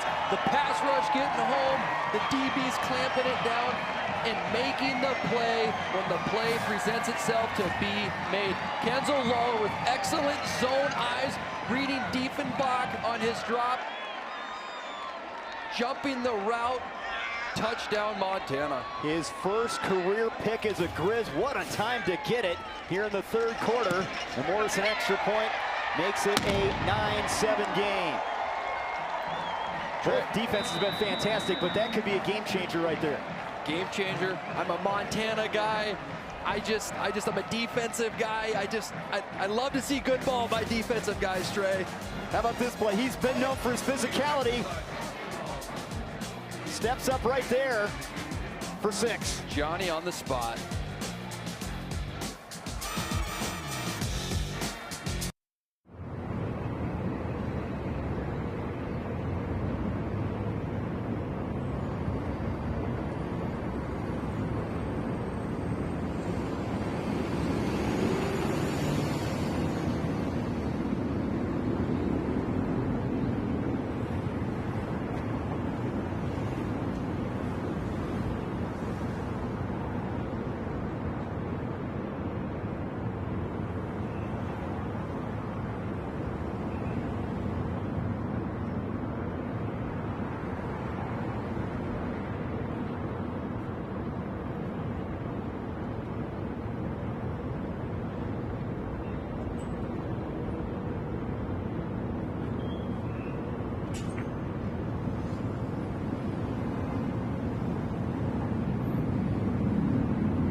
The depth of the DB's challenge without Keon Loud, their top cover corner. How about Kenzel Lawler stepping up on this play?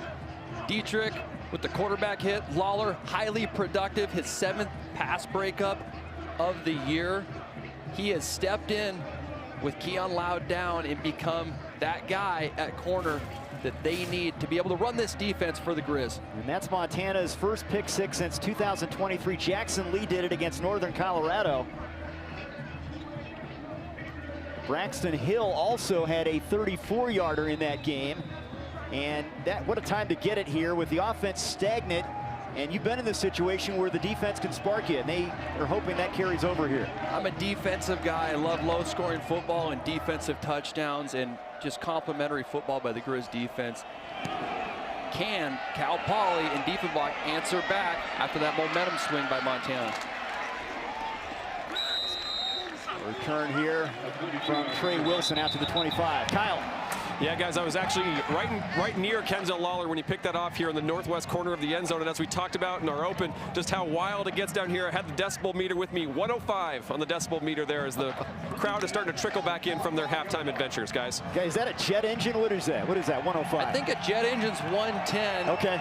But we got to get people in from the tailgates. Look, guys, I know it's fun. I'd probably be out having a cold one, too, right now if I could. But come on, get in here. Well, the north end zone crazies have amped it up a little bit more here. From the 25-yard line, Diefenbach, fresh off the interception, hands off to Sanders, and a good run on first down. Up to the 30-yard line, Kenzel Lawler on the tackle. If you're a quarterback now who has had some success, you got to shake that off. Your team's up 9-7, you're on the road. And the Montana defense, they've got to feel a little bit of confidence coming off that play. So it's a momentum type of game, and Montana captured it with that play. Can Diefenbach capture it back for the Cal Poly Mustangs? Pistol formation, Diefenbach fakes it to Sanders, looking to throw downfield. It's dropped. It was a first down catch, but Garrison couldn't hang on as he put that one in there perfectly. It's called a layer route right behind Peyton Wing there. I'm not sure if he got his fingertips on it, but that flash of color in the throwing lane for Diefenbach makes it very hard to complete that pass. And now Montana's in a third and medium situation, right where they like to be for this pressure-heavy defense. That was our Opportunity Bank replay. Here's a 3rd and 5. Pressure coming. Diefenbach, and it's incomplete. Trying to get it to Brooks Wheatley. Micah Harper was right with him. It's 4th down. Montana runs a mix of man and zone. Briscoe was man-to-man on the bottom of the screen with Lawler. At the top, they're in zone, and Micah Harper just jumps the route. He saw that it was an in-cut route. That's one of the reasons why he's one of the best coverage safeties in the entire country. So Jesse Ehrlich, standing at his 16, will punt it away. Deck back for Montana at his 32.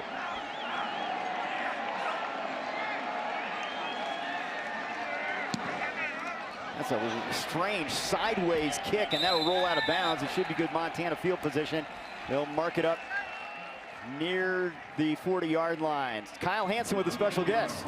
Yeah, guys, I'm here with UN President Seth Bodner. And Seth, first of all, the student pizza party that you do every single game. So I got to ask about it, how it started, and just is that the part you look forward to most in football games here? It's a fun tradition we started, about 6 years ago, really. And really what we wanted to do is make sure that the students were coming back at halftime. And, I also wanted to fill their bellies after halftime. And, so give them something to eat, keep them energized for that second half. Not bad at all. So obviously a lot of celebration going on at the university, really this week, but this season as a whole with the throwback colors, with the party like it's 1995. Just your thoughts on that and getting a part of being something special like this. Oh, look, it's great to see the Grizz family reunited here for homecoming. This is such a fantastic university, and it's a great time to be a Grizz. Enrollment's and growing, retention's at the highest rate we've ever seen it, graduation rates at the highest rate we've ever seen it, research, so it's an exciting time here at the university. As you guys, when you pull this off, right, and you see people, you have the jerseys, you see everybody wearing these, like, do you kind of sit back and just kind of marvel, like, yeah, we did pull this off, like, it is pretty special, and this does mean something to people. Oh, this is a special place, right? To see these throwback uniforms featured on game day this morning, to see so many people just so passionate about this university. We're very blessed here at the University of Montana. Absolutely. Well, Seth, thanks so much for your time, and enjoy the rest of the game. Thanks, Hal. Go Grizz. Absolutely. Send it back up to Trey and Jordan, guys. Thanks, Kyle. Always good to hear from the president, especially on homecoming, and he has to feel a little bit better about the chances of his squad here. 2nd down 6. Gilman a catch for 13 yards, then a run. They're getting their All-America candidate involved on this drive. Number 10 will get it again, straight ahead. Driving between the tackles down to the 44. And that sets up a 3rd and manageable from there. Just surge after surge by the Montana offensive line, getting Eli Gilman involved. Big push by Evan Schaefer at the point of attack. 3rd and a couple here for Montana. Right where you want to be for the Grizz. You got Liam Brown, all Big Sky candidate at that left guard spot. Botner, the 7th-year guy at center. Looks like a running down here, 3rd and 2. They'll go option. Ayat on the keeper, breaks a tackle, and he has a 1st down. Driving down to the Mustangs' 36-yard line. Mason Rivera on the tackle. Something that this kid does not get known well enough for is his strength.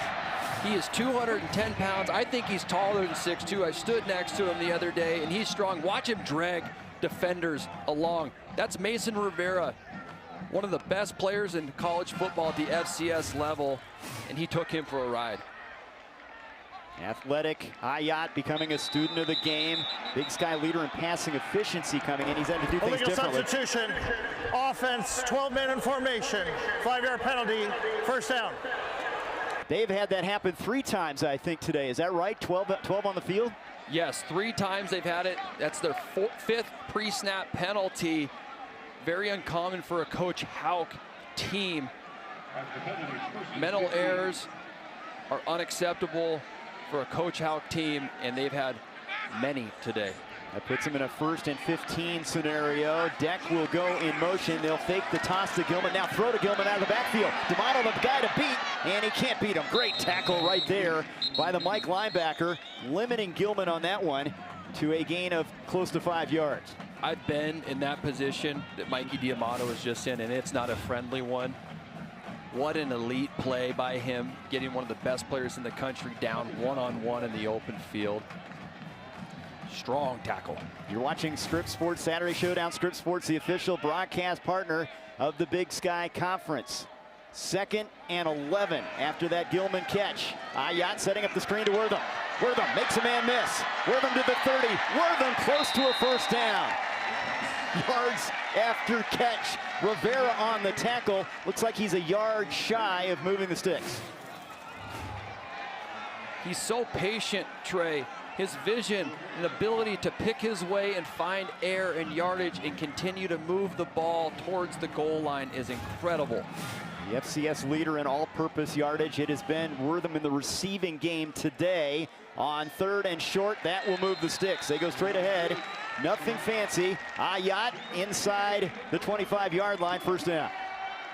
This is something that Montana did not do in the 1st half well enough, with sustained drives, move the sticks on 3rd down, and continue to get plays that continued to move the ball down the field. This is a long, sustained drive. 7 plays, 37 yards, almost 4 minutes off the clock. 1st down at the Mustangs' 25-yard line. End around, and it's not free, it's loose, and it's picked up by Bobby Pyland.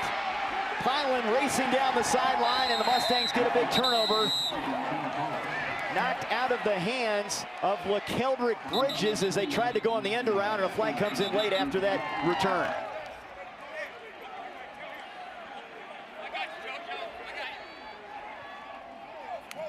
Cal Poly taking the momentum back with a huge turnover. Bridges has had a history of this, catching the ball, fumbling the ball, and at the worst time that you could possibly do it, a turnover when Montana's in scoring position.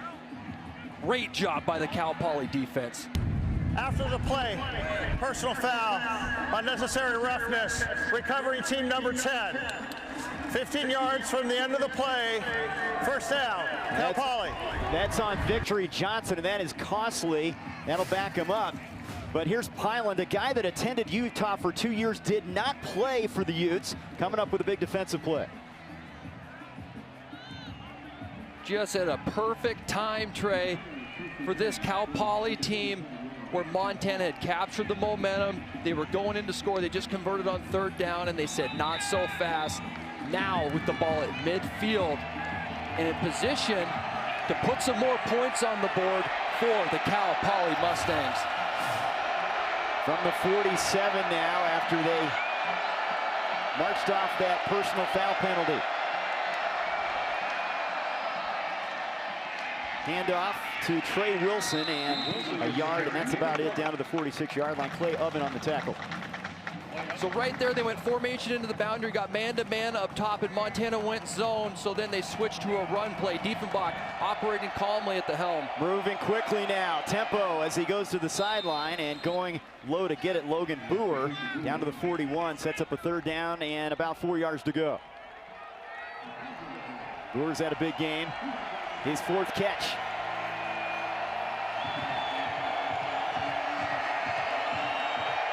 Trips right.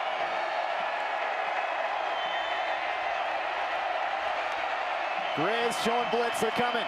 Diefenbach rolling left, throws on the run downfield and incomplete. Thought he had his man and not able to come up with it was Boer. Down the sidelines, Prince Ford on the coverage.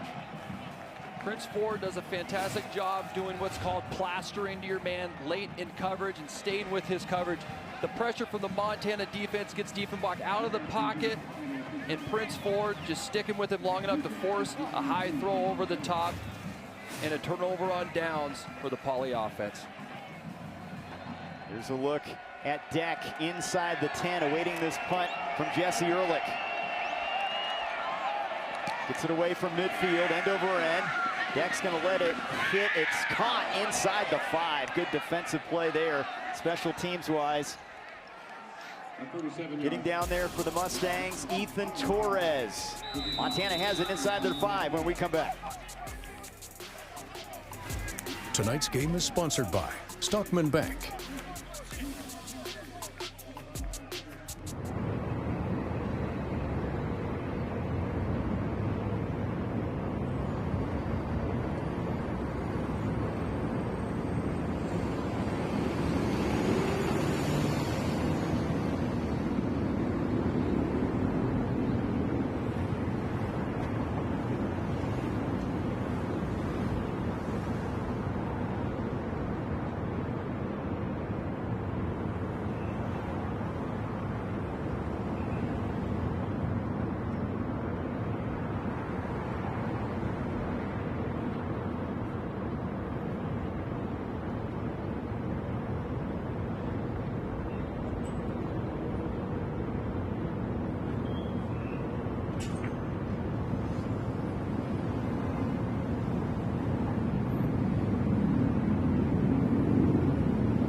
Today's game is sponsored by the University of Montana. Build your skills the Montana way. Town Pump. Pump it up. Stockman Bank. Montana's brand of banking. Your Montana Chevy dealers. And Montana State University. Mountains and Mines. Introduced in 1983, Otto the Slobbering Bear, Montana's mascot for nearly a decade, emblazoned on midcourt of the basketball arena. Previous to Otto, Montana had live bear cubs as the mascots, one of which escaped in 1938, never captured. Otto retired in 1991, replaced by Monty. And representing that 95 national championship team in the copper and gold, Montana starting near their own goal line after that punt. And they'll keep it on the ground here up to the 7-yard line. Eli Gilman starting to get some touches. 12 carries now in the game. That was a Rocker getting the carry that time. And there's a look at the Slobbering Bear. And the kids love that logo. Yeah, some would say, though, that Monty was the cub that got away, Trey. So I don't know. Otto, the Slobbering Bear, his long-lost son, Monty. I think your young son needs Otto, the Slobbering Bear, something from the bookstore as they go to the air here, and there's a catch made by Wortham. That's enough to move the chains up to the 15. Darren Barkins on the tackle. Well, Montana got out of dodge here, being pushed up against their goal line and moving the sticks to get some breathing room. Can they sustain a drive and score, something they have not done all day long? Gilman, 53 on the ground. Wortham, 54 receiving in this one. The two stars. It hasn't been easy, but they have stepped up. They'll give it to Rocker here straight ahead. And he shut down at the line of scrimmage a half yard. And that's about it. Ethan Calvert coming in and making that play. Something that Cal Poly's doing to the Montana offense, it's called a bear front, a 5-down front. That's something that they had issues with against Idaho State. It's a copycat league in football, so you're seeing a lot of 4- and 5-down looks by Cal Poly, and right now, here it is once again. 2nd and 10. Rocker still in the backfield. Ayat is pressured. He evades the pressure. Now trying to tuck it, and he's sacked back at the 11-yard line. And that was Bobby Pyland, the guy that made the big defensive play on the previous series. He picks up the sack. Lockdown coverage by the secondary of the Cal Poly Mustangs, making Kaylee Ayat take his eyes off of his progressions. You see 1, 2, 3 in his 4th progression, nowhere to go with the ball, staying with coverage. Great job. You can see Rivera. Wortham falls down, his go-to man. 3rd and long for Montana. They'll go trips to the bottom of the screen here on 3rd and 14. Ayat has some time. Over the middle, catch is made in space to roam. Rocker Jr. has a first down across the 40, and he runs out of bounds. Ran out of real estate. A big 3rd and 14 conversion for Montana, 35 yards. When the game's on the line, this kid just continues to impress me more and more because the game is on the line there. Nothing initially, working through his progressions and hitting his running back. That is his last read. Natural receiver. That's his 11th catch of the season. They'll go play action. Deck gets the catch on the sideline. Deck up the middle. That's sprinter speed. And he's close to a first down. Boston Wilson on the tackle. Deck, like Wortham, quick first step. He gets going. He's tough to bring down. Those little guys in space are so hard to get down. Blocking on the perimeter there, moving. And they're going to go tempo here on 2nd down and 1. They'll hand it off to Rocker, trying to get to the edge. Rocker bounces to the outside and has a first down. A long run ends up being a 3-yard carry to Mel Turner, the free safety on the stop. Just Mr. Smooth, Stevie Rocker. He just looks smooth out there running the ball. Fluid athlete, great catcher of the ball. You see him running it there, moving the sticks. One of the many weapons of the Montana offense. Montana looking for their first touchdown offensively in this one. There's a catch by Wortham, and he's down at the 29-yard line. They've held him pretty much in check in terms of not getting the big play. C.J. Solis Lamar, the freshman, on the tackle. Still 9 catches for Wortham, and they've needed them all. Every single one of them. And when is he going to break the big one? When is it going to be? On 2nd and 4, Rocker trying to navigate the middle, nothing there. A Cal Poly player, Johnson, lost his helmet, and he dove into the pile despite not having the headgear. I know that's the way you used to play out there. Great effort from number 10. Yeah, probably not the smartest decision, but I guess you know what a football player, when you see one, to tape me up, I'll be back out there. Got a bloody nose, but I'll be back out there, Coach. He has to sit for a play because of losing the helmet. It's 3rd and 4. That's ID coverage. Cal Poly's in man-to-man. And we've got some movement up front. Now, was this Pamphilov, the left tackle, or was Cal Poly across the line? False start. Offense number 69. 5-yard penalty. 3rd down. That's on the senior from Roy, Utah. They'll back him up. A lot of mental errors and pre-snap penalties for the Montana Grizzlies today. Take a look on the bottom, a little flinch there by Cannon Panflop, just enough to get a false start. Now Johnson's going to have to come off the field here. And they'll bring JT Houston in at the rush end spot. With the penalty, it does not count as a play off because his helmet came off, so they have to wait for a play to go through the entire down until he can come back in the game. Now 3rd and 9 after the penalty from the 34. Ayat in the pocket to the sideline. And that's Davis very close to the first down. Let's see where they mark it. Right at the 25. And they'll move the sticks. What a sweet throw by Kaylee Ayat. The kid's really starting to get into a rhythm right now. He knew that he had Brooks Davis in man-to-man. Mason Rivera's pressuring, adding to his coverage, and dotting him up. Now, Jordan, they moved the sticks, thinking it was a first down on the far side, but they have marked this short. Whirling on the field, short of the line to gain. 4th down, reset the chains. Fans don't like it. The chain gang got confused there. It is 4th down. Yeah, I don't know if I've ever seen that happen before. Game clock to 10 seconds. Really changes It'll start on my signal. what you're going to do from an offensive perspective here. Thank you. And they should reset the play clock.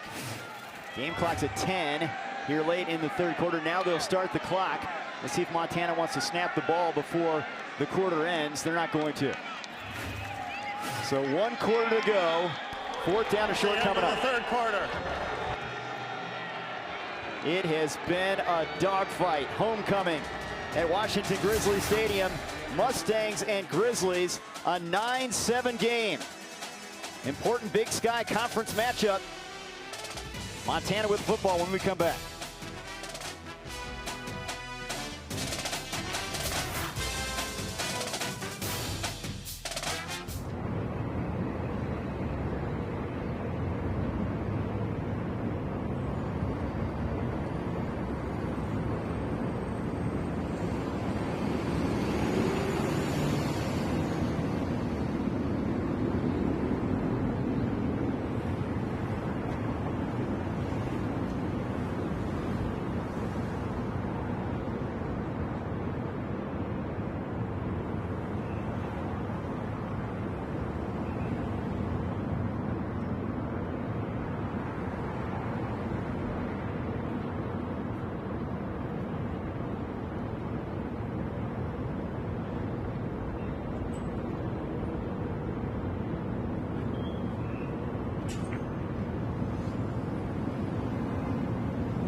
Montana trying to keep their record perfect as we start the fourth quarter on 4th and half a yard. Quarterback keeper Ayat, and it looks like it's good enough for the first down. He needed to get the football to the 25, and just enough to move the sticks. It has been a defensive battle. Kenzel Lawyer had the big pick six, but how about the defense flipping the script against that Cal Poly offense who was so good first half? They doubled Montana up in yards gained, and Montana clamps down in 19 total yards for the Cal Poly offense in this second half. Bobby Houck's team has left some points on the board, an interception in the end zone. They turned it over on downs in the red zone. Now they've got it at the Cal Poly 25-yard line. Wildcat, Wortham on the keeper, not much there. He played that well. Demel Turner, the free safety, shuts him down, 1-yard pickup. Jeremiah Bernard has been big, the free safety as well. Their DBs have been active. Their DBs have been all over the field in the pass game, run game, also in blitzing situations with Mason Rivera. Those guys have stepped up to the tall task of defending this top conference team.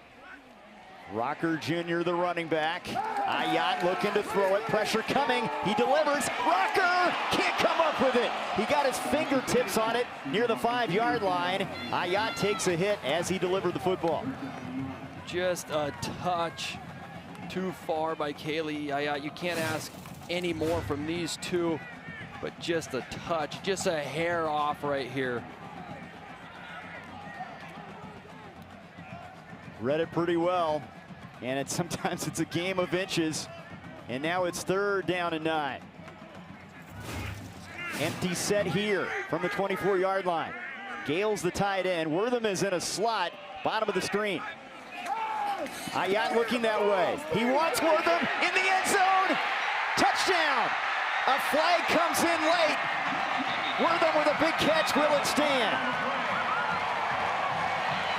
It was only a matter of time. How long can you bottle this kid up?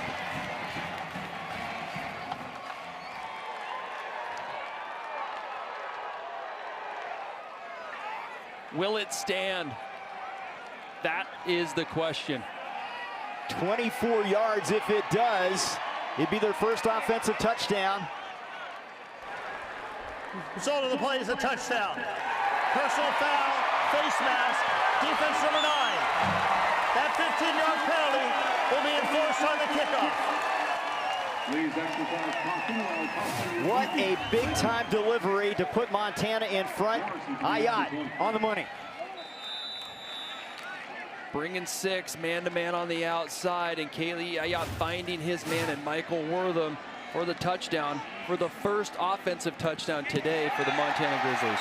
And Morrison's extra point makes it 14-7.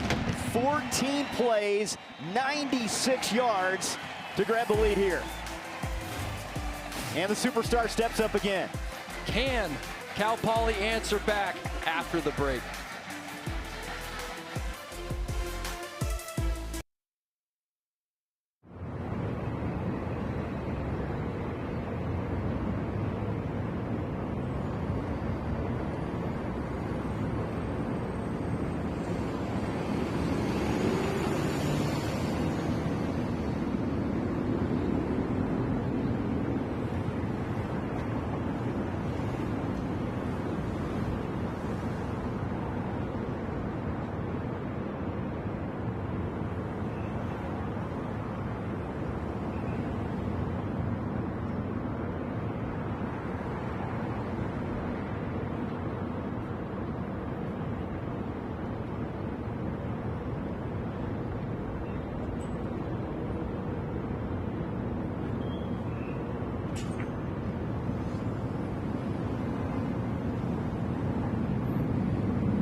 Today's game is sponsored by the University of Montana.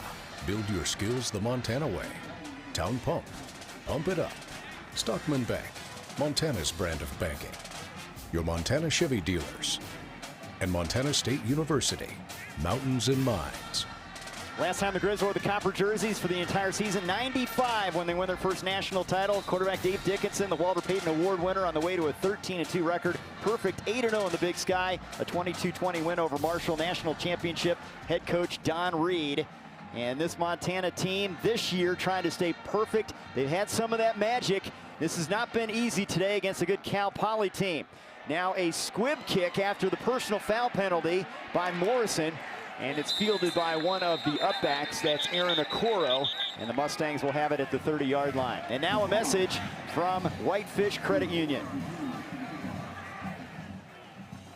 Montana's largest credit union offers Montanans the best way to save. Whitefish Credit Union certificates are available now.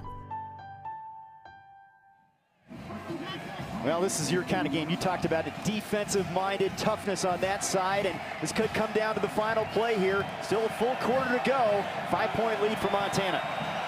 Can Cal Poly answer back? Michael Briscoe's been quiet. Do they get him involved here late in this ball game? 5 receiver set for Diefenbach. Blitz from Wing. He's hit as he delivers. It's incomplete. And Wing tattooed him right there, coming in hot from his linebacker spot. Shot out of a cannon. Peyton Wing with the pressure in the quarterback hit on Diefenbach. Left side of your screen. 6-man pressure, man-to-man coverage for the Montana Grizz. Big win on first down. He brought life to the team in that second half with improved defensive effort against Idaho State. 2nd and 10 now.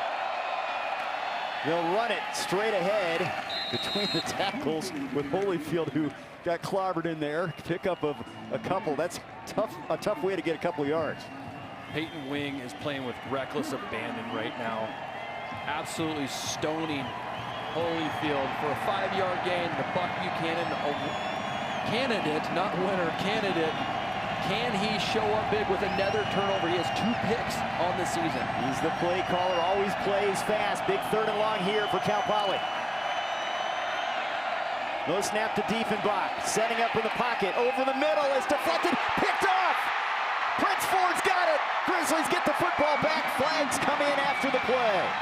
You know what they say, tips and overthrows, you gotta get those, and Prince Ford playing with great coverage and great eyes, coming up with the turnover for the Montana defense. The flags came in after. Was it before, or will the interception stand? That was Briscoe, the intended target. 3 penalty flags near midfield. After the interception, personal foul, blindside block, return team number 2, 15-yard penalty, first down. So back in my day when I played, you used to hunt these guys up and look to clean their clock, and now you can't do that. Micah Harper gets, you know, hit on a peel back block here, trying to get his guy Prince Ford in on Briscoe. Just a physical ball game out there. Both defenses playing at a high level. That has to feel good as a defender to go on the offensive, but that's a big turnover right there. That's the 3rd pick of the season for Diefenbach, and the Grizz, after the penalty, now start at the 33-yard line. Gilman in the backfield. He'll get the carry. Gilman trying to get to the outside, tripped up. Good defensive play right there. That was the star linebacker, Mikey D'Amato. Mikey D'Amato, that kid is all over the darn field today, making plays left and right. 11 tackles today, and I tell you, the interesting thing though is he's had 2 one-on-one in the open field against Eli Gilman, and he's clamped him down. Hard to do. 3rd in the conference in tackles coming in.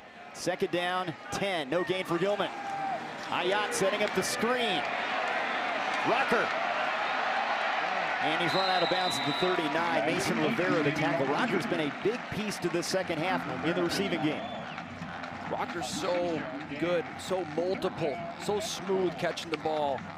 These offensive linemen, Dylan Botner, out in front in the screen game, getting blocks for their guy down the field, getting Montana into a 3rd and manageable. Man, Stevie Rocker's really stepped up today for the Montana offense. See the bigs up front, Pafilov, Brown, Botner, Matten and Johnson left to right. 3rd down, 4. Ball resting at the 39-yard line. Bunch formation here for the Grizz. Ayat has some time, downfield with it, and Wortham can't come up with it. Overshoots him near the Mustangs 35. DeMel Turner, the free safety on coverage. A lot of traffic there, inside crossing routes by Montana. The Poly defense does a great job sorting in a zone pressure situation. That's bringing 5 on pressure and dropping out 3 under 3 deep and sorting all the eligibles getting off the field for the Cal Poly Mustangs. This is Ty Morrison's 6th punt. The senior will punt it to Cool, who stands back at the Mustangs' 18-yard line.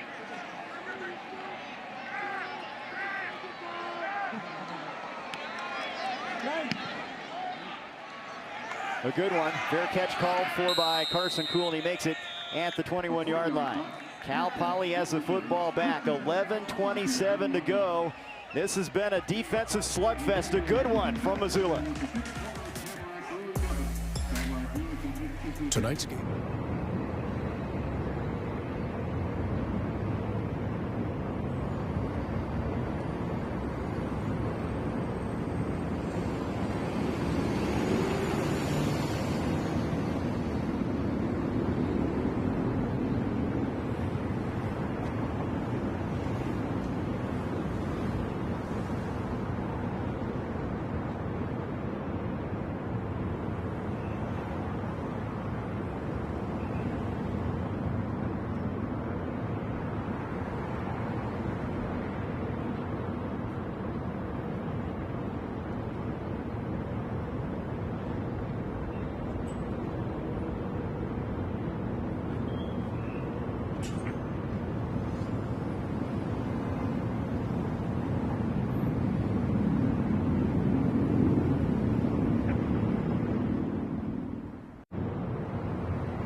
Thanks for sending your picture into the Marsh McLennan Agency Fan Zone. Here are a few of our favorites from today. Keep them coming.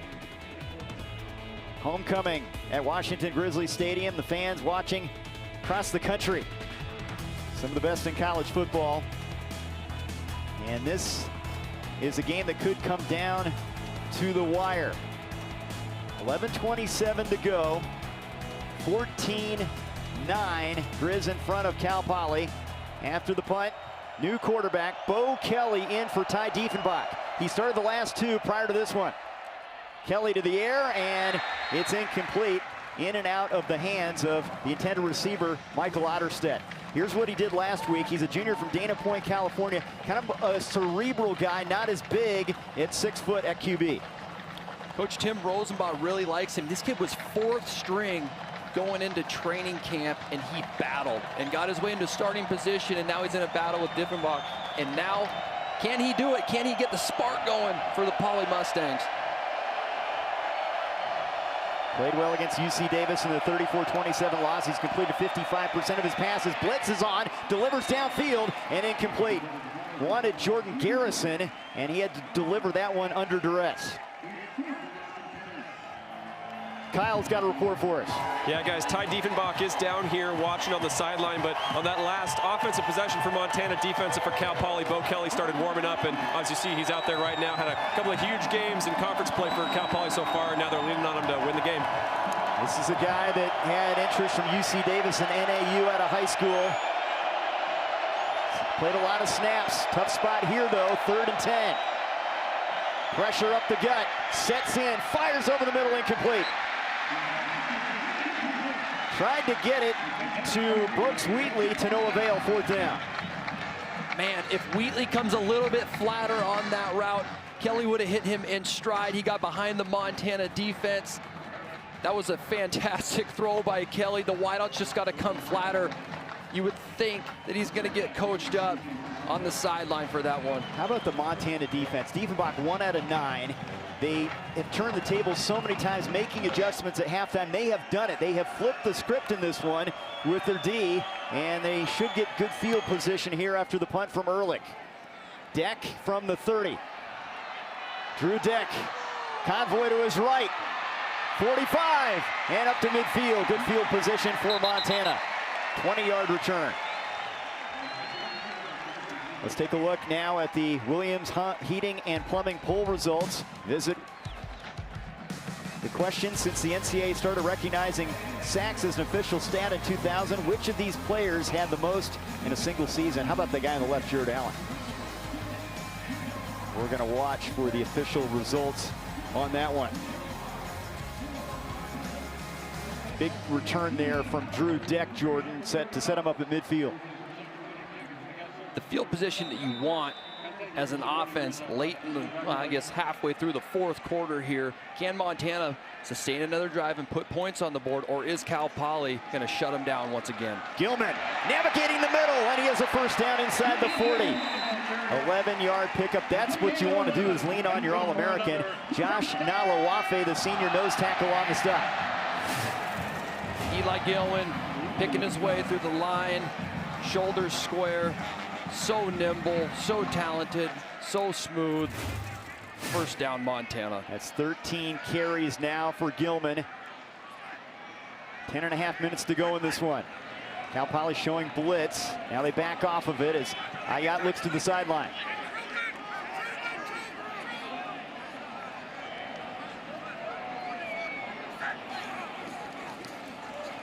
Pitch to Gilman. Gilman to the 30. Gilman inside the 20. Rivera on the tackle. It looked like Ayat went the wrong way, but got it to Gilman in the right spot. There was a pressure on the right interior that got picked up by Kali'i Ayat, and they switched to a toss play, a flip play to the left. Kali'i might open the wrong way, but he got his man the football. It'll still look good in the stat sheet. 21-yard pickup, and now they're in the AVA Law Group red zone. Gilman again. Gilman to the 10. Touchdown, Montana.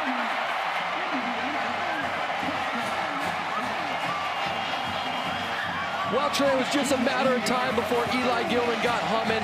It just took them a little bit of time in the offensive line and Eli Gilman to settle into that run game. Something that didn't happen in the first half. 2 offensive scores now for the Grizzlies. And man, did he shake Mason Rivera on that one. Something that Mason did well in the first half. Not so good right there. Eli Gilman making him miss in a phone booth. And like all the good backs, he gets better as the game goes on. That's his 10th rushing touchdown. The Peyton watch list guy as Morrison adds the extra point. They've leaned on the run game, and it has worked for him here in the second half. You want to take control of a game, you've got to have a run game that's sustained, but can Poly answer back right after this break?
They're enjoying homecoming here, Missoula, 21-9.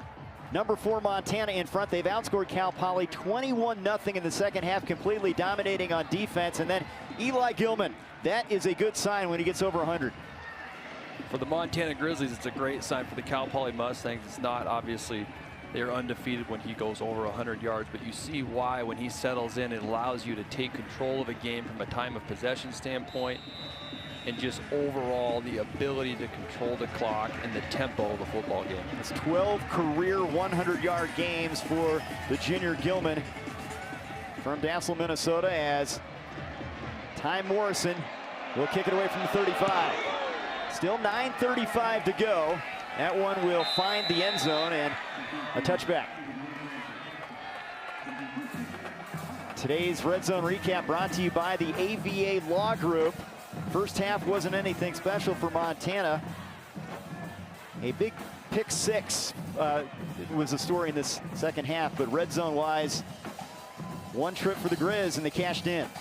One trip when you're inside the red zone. Nice big run there by Eli Gilman, but that defensive touchdown, you hit the nail on the head, Trey, really jump-started this team in the second half. Bo Kelly, his second series, ineffective in relief of Ty Diefenbach, back out there. Throws into the flat, incomplete. Wanted a Holyfield Jr. wing on coverage there, 2nd and 10.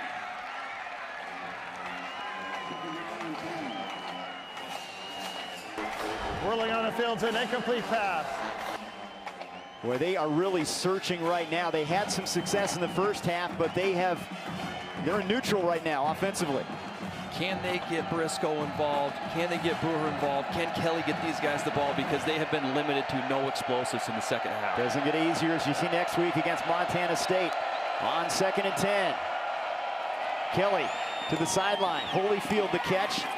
Oven was there first, and then they gang tackle him right near the line of scrimmage. 3rd and 10 coming up, and right now Montana flying around, especially those linebackers. Montana's playing a cloud coverage on Briscoe. That's a corner in the flat and a safety over the top, forcing the check down for Kelly to throw it to his running back.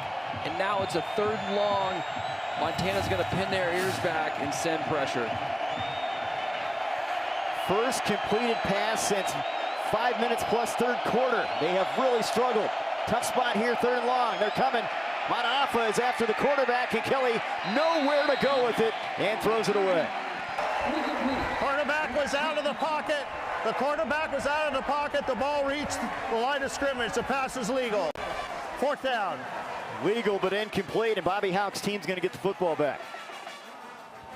Big stop by the Montana defense, making Cal Poly go 3 and out.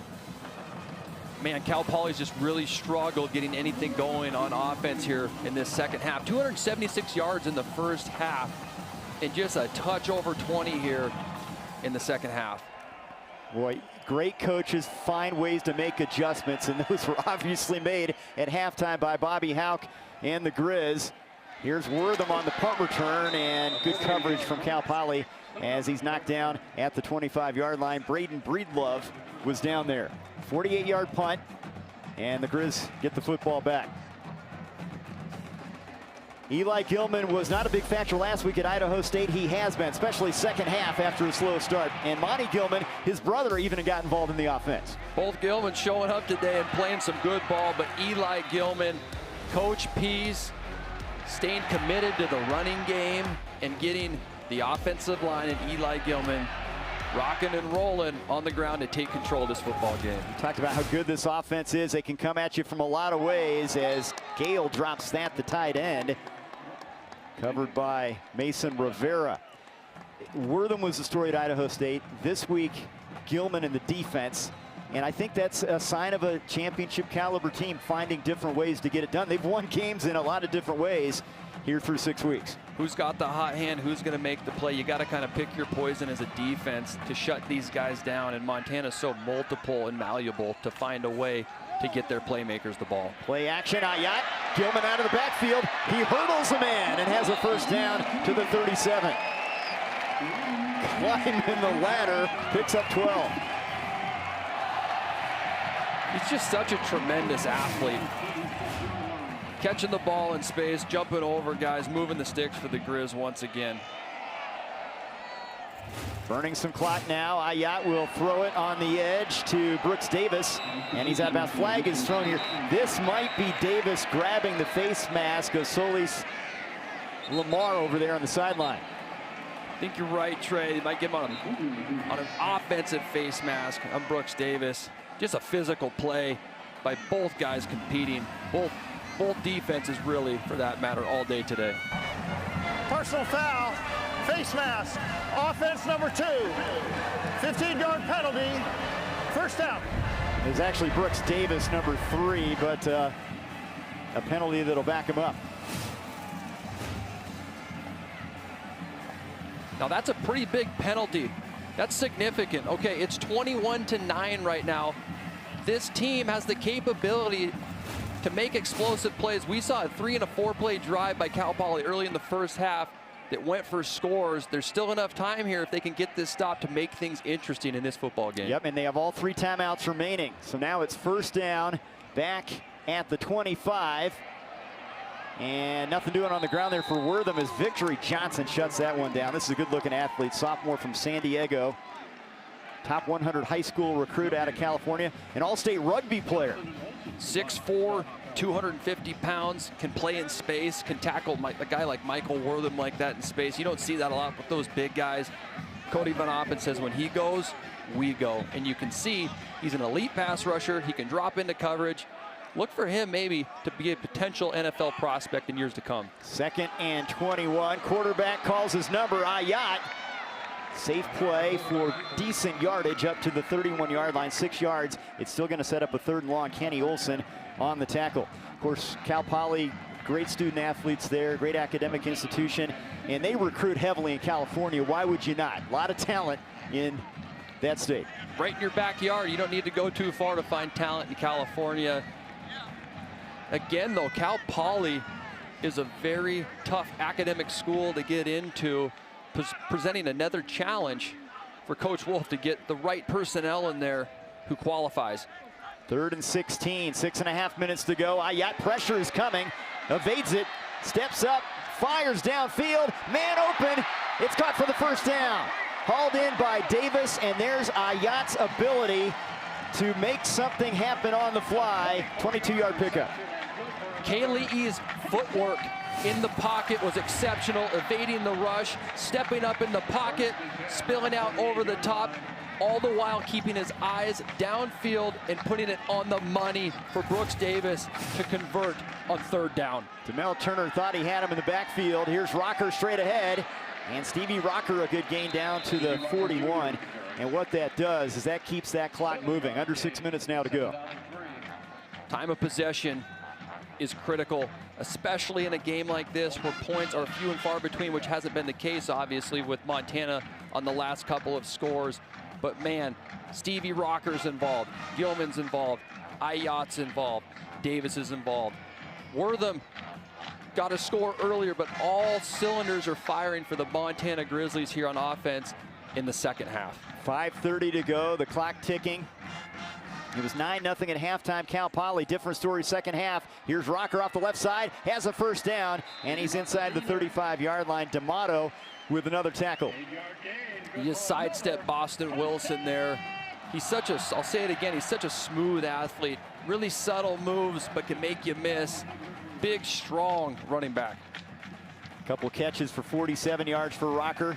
He's toted it 9 times in this one. As we're under 5 minutes to go, and the adjustments at halftime, this did not look good at the break for the Grizz. Cal Poly did what they wanted to do offensively. Their defense was stout, shut down Montana. They've completely flipped the script here in the 3rd and 4th quarters. Gilman for a couple yards, Rivera on the tackle. Now a message from Whitefish Credit Union. Montana's largest credit union offers Montanans the best way to save. Whitefish Credit Union certificates are available now.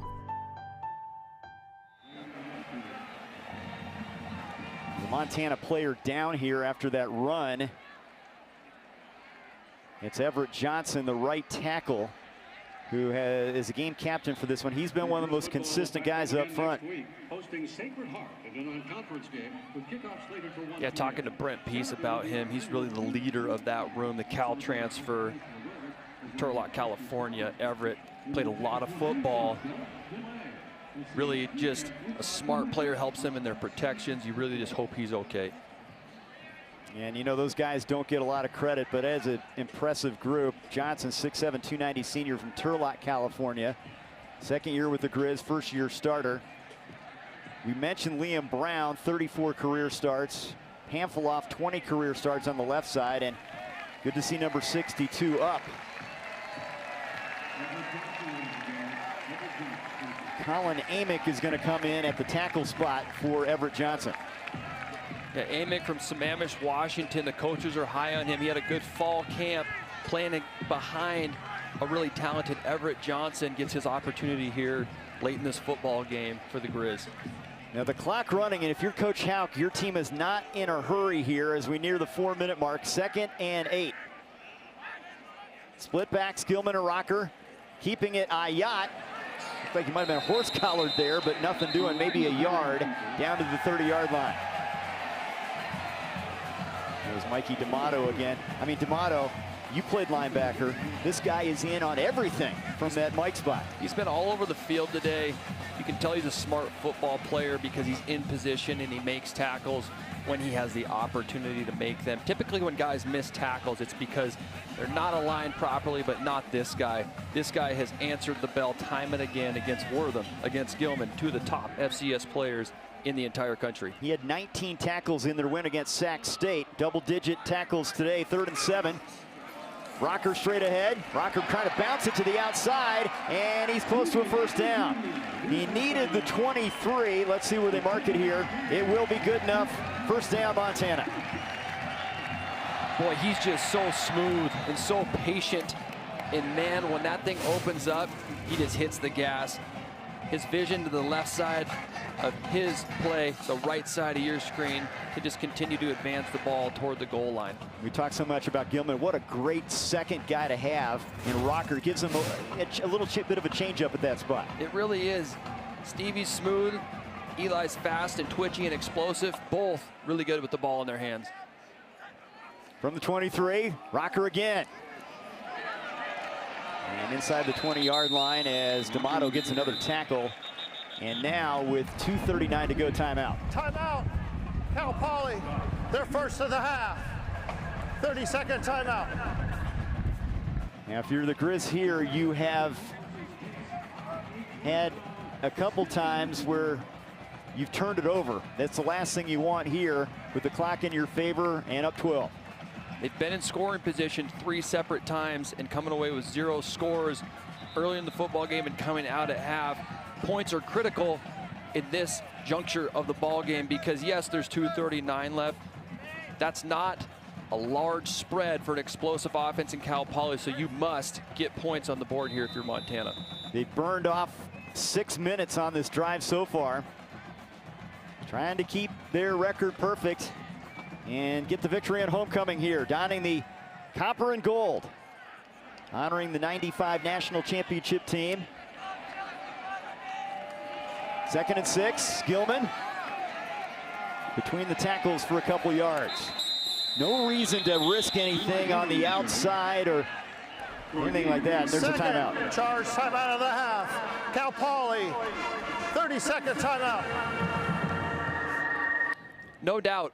Why would you do something that's going to put you in a position to where Cal Poly can make it easier on themselves to score? High percentage throws if you got to have it, keep it on the ground and run it. Control the clock. You got a good kicker in Ty Morrison and just get points on the boards. That's what's critical. And in this case, you got 3rd and short. You'd like to see them burn their final timeout from a Montana perspective, even if you don't get the first down here. It's all a possession type game. And when you can just continue to chew at the clock and chip at the clock and get the team who is down to burn those timeouts, it makes it really hard for them to score. It makes it really hard for the offensive coordinators to pick what they're going to call to get in position to score. 3rd and 3. Straight ahead. Rocker. Second effort might have gotten him the first down, and that could essentially ice it. Now Cal Poly says the ball is out. No official indication yet.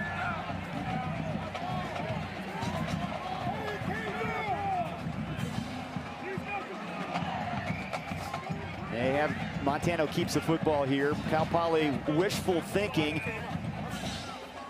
as Rocker got it near the first down marker. Here it is. Second effort. That's sometimes when these balls end up coming out and it looks like he was down. Stevie's spinning on a second effort there to move the sticks, and that might be enough for the Montana Grizzlies to run this one out. That's a 2-minute timeout. Timeout on the field. 2 minutes to go. Number 4 Montana. It has not been easy. Dominant second half, trying to close this one out.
Here's the Whitefish Credit Union player of the game, and collectively the Montana defense gets the honor. Fantastic in the second half.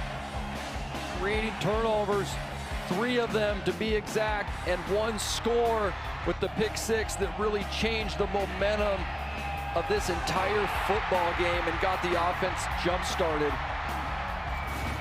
And that is the Whitefish Credit Union player of the game, the team defense, as they run the football here with Gilman, and that puts the capper on this one.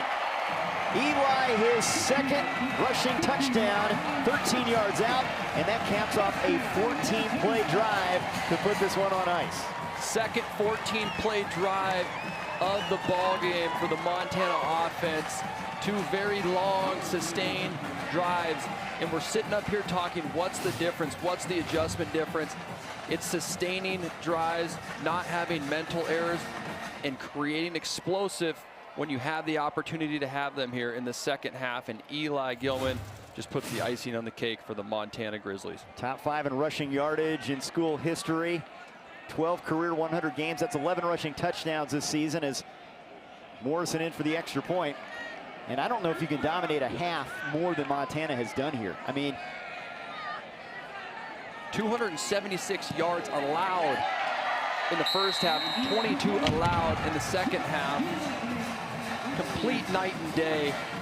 Really, it comes down to Montana nailing down their assignments on defense and limiting the number of explosives, which was 0 by the Cal Poly offense, and there were so many in that first half that they hit the Montana defense on. 28-0 in the second half. So adjustments, it's coaching is so important, and that the kids buying into, look, that's not the team we were in the first half. What is it? What's the magic elixir there to get the team to completely flip the script? It's going to sound like coach speak, Trey, but it's just nailing down your details, and making the plays when the opportunity to make a play presents itself. There were many plays in the first half that Montana had the opportunity to create an explosive or to get a turnover or get off the field, and they just didn't get it done. The second half, they didn't have as many pre-snap penalties. They played cleaner football, and they had explosives after explosive after explosive. And winning this one going away, 21 fourth quarter points. Morrison's kick. And it's bobbled in the end zone by Trey Wilson. Now he brings it out, and he's down at the 8-yard line.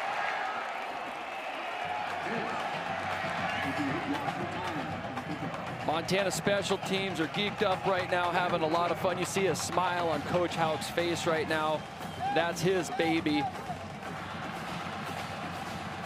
Montana's outscoring their opponents 142-58 in the second half. 28-0 today. They trailed them 4 of their 6 victories. Are they developing that reputation? You can look at it a couple different ways. They have a flair for the dramatics, and sometimes that's not what you want, but finishers. They have been able to finish games when the game's on the line. You drink that start fast juice, that just have a cup of coffee, man. Get going. Here's Kendrick Sanders on the carry. Big gainer for Cal Poly. Sanders into the open field and finally tackled at the 47-yard line. Pick up a 37. Well, tough schedule. We saw it earlier after that tackle by Cade Cutler. This Cal Poly team gets Montana State next. They had Sac State and UC Davis prior to this one. What a tough stretch for this program. They have to feel good about their upside, and they looked really good in the first half. Capable is the word that just keeps coming back up, and Coach Paul Wolf said it.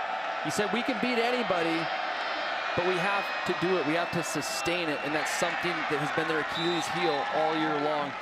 They can do it, but they just have not been able to get it done.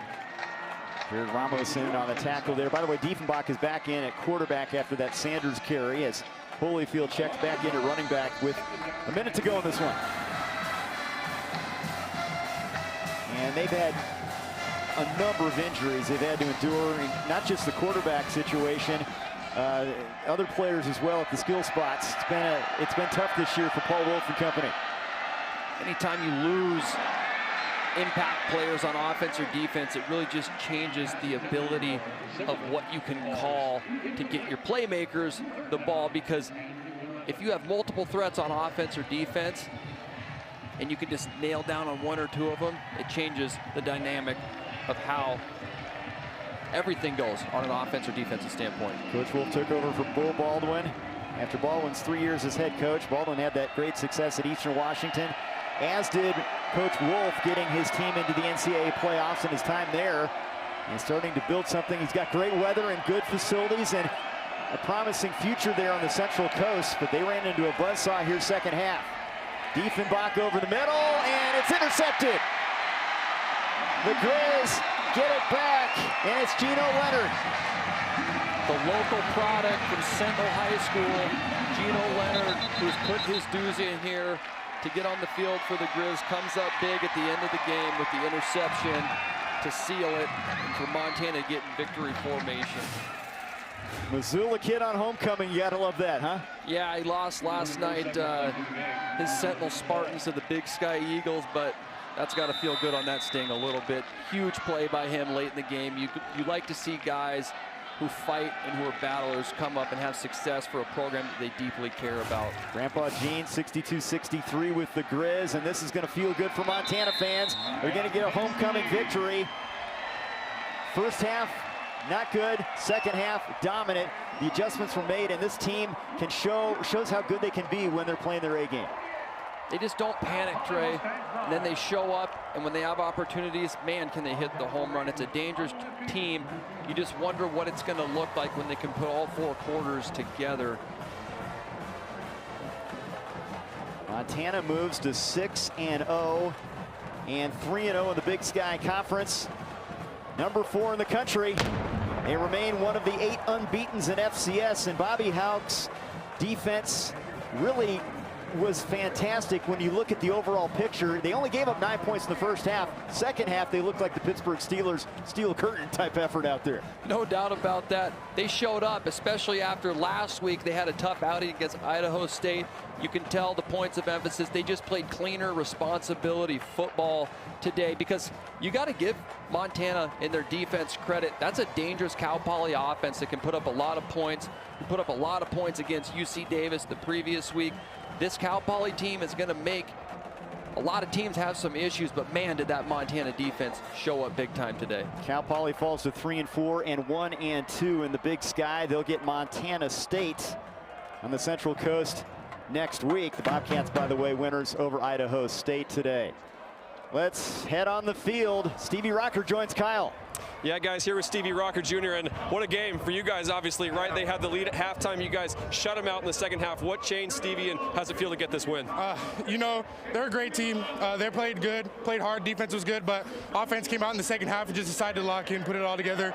Said, hey, you know what? This is our game. We can't really play to the level of others. We just got to play Montana football, and that's what all it came down to. When you're on the sidelines and you watch Kenzel get the pick six, that kind of sets you guys up in that second half. What's going through your mind, and how big was that for this team? You know, the defense is playing lights out.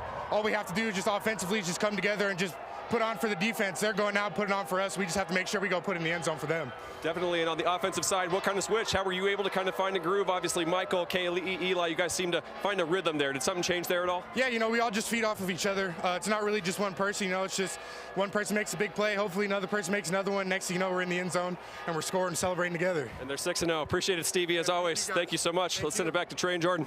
Thanks, Kyle. A homecoming victory as Montana dominates the second half, outscoring Cal Poly 28-0, a 28-9 victory. And this is a team that just keeps finding different ways to win. They look like a championship caliber club. It's a flip script from the first half to the second half. Poly had the explosives. Montana had some turnovers. Second half, Montana had the explosive, and they created multiple turnovers and a defensive score. That's the significant part and why they blew the top off this place in the second half, scoring that many points and shutting Cal Poly out in the second half. Thanks to our crew, Kyle Hansen, Jordan Tripp, I'm Trey Bender. That does it for Missoula. Stick around for the Saturday Showdown postgame show. If you're watching on KPAX in Missoula, KTGF in Great Falls, or KTVH in Helena, switch to the Spot MTN for more coverage for our game. For everyone else, Casey and Megan coming up right after the break. Thanks for watching. Montana victorious on homecoming at Wa Grizz.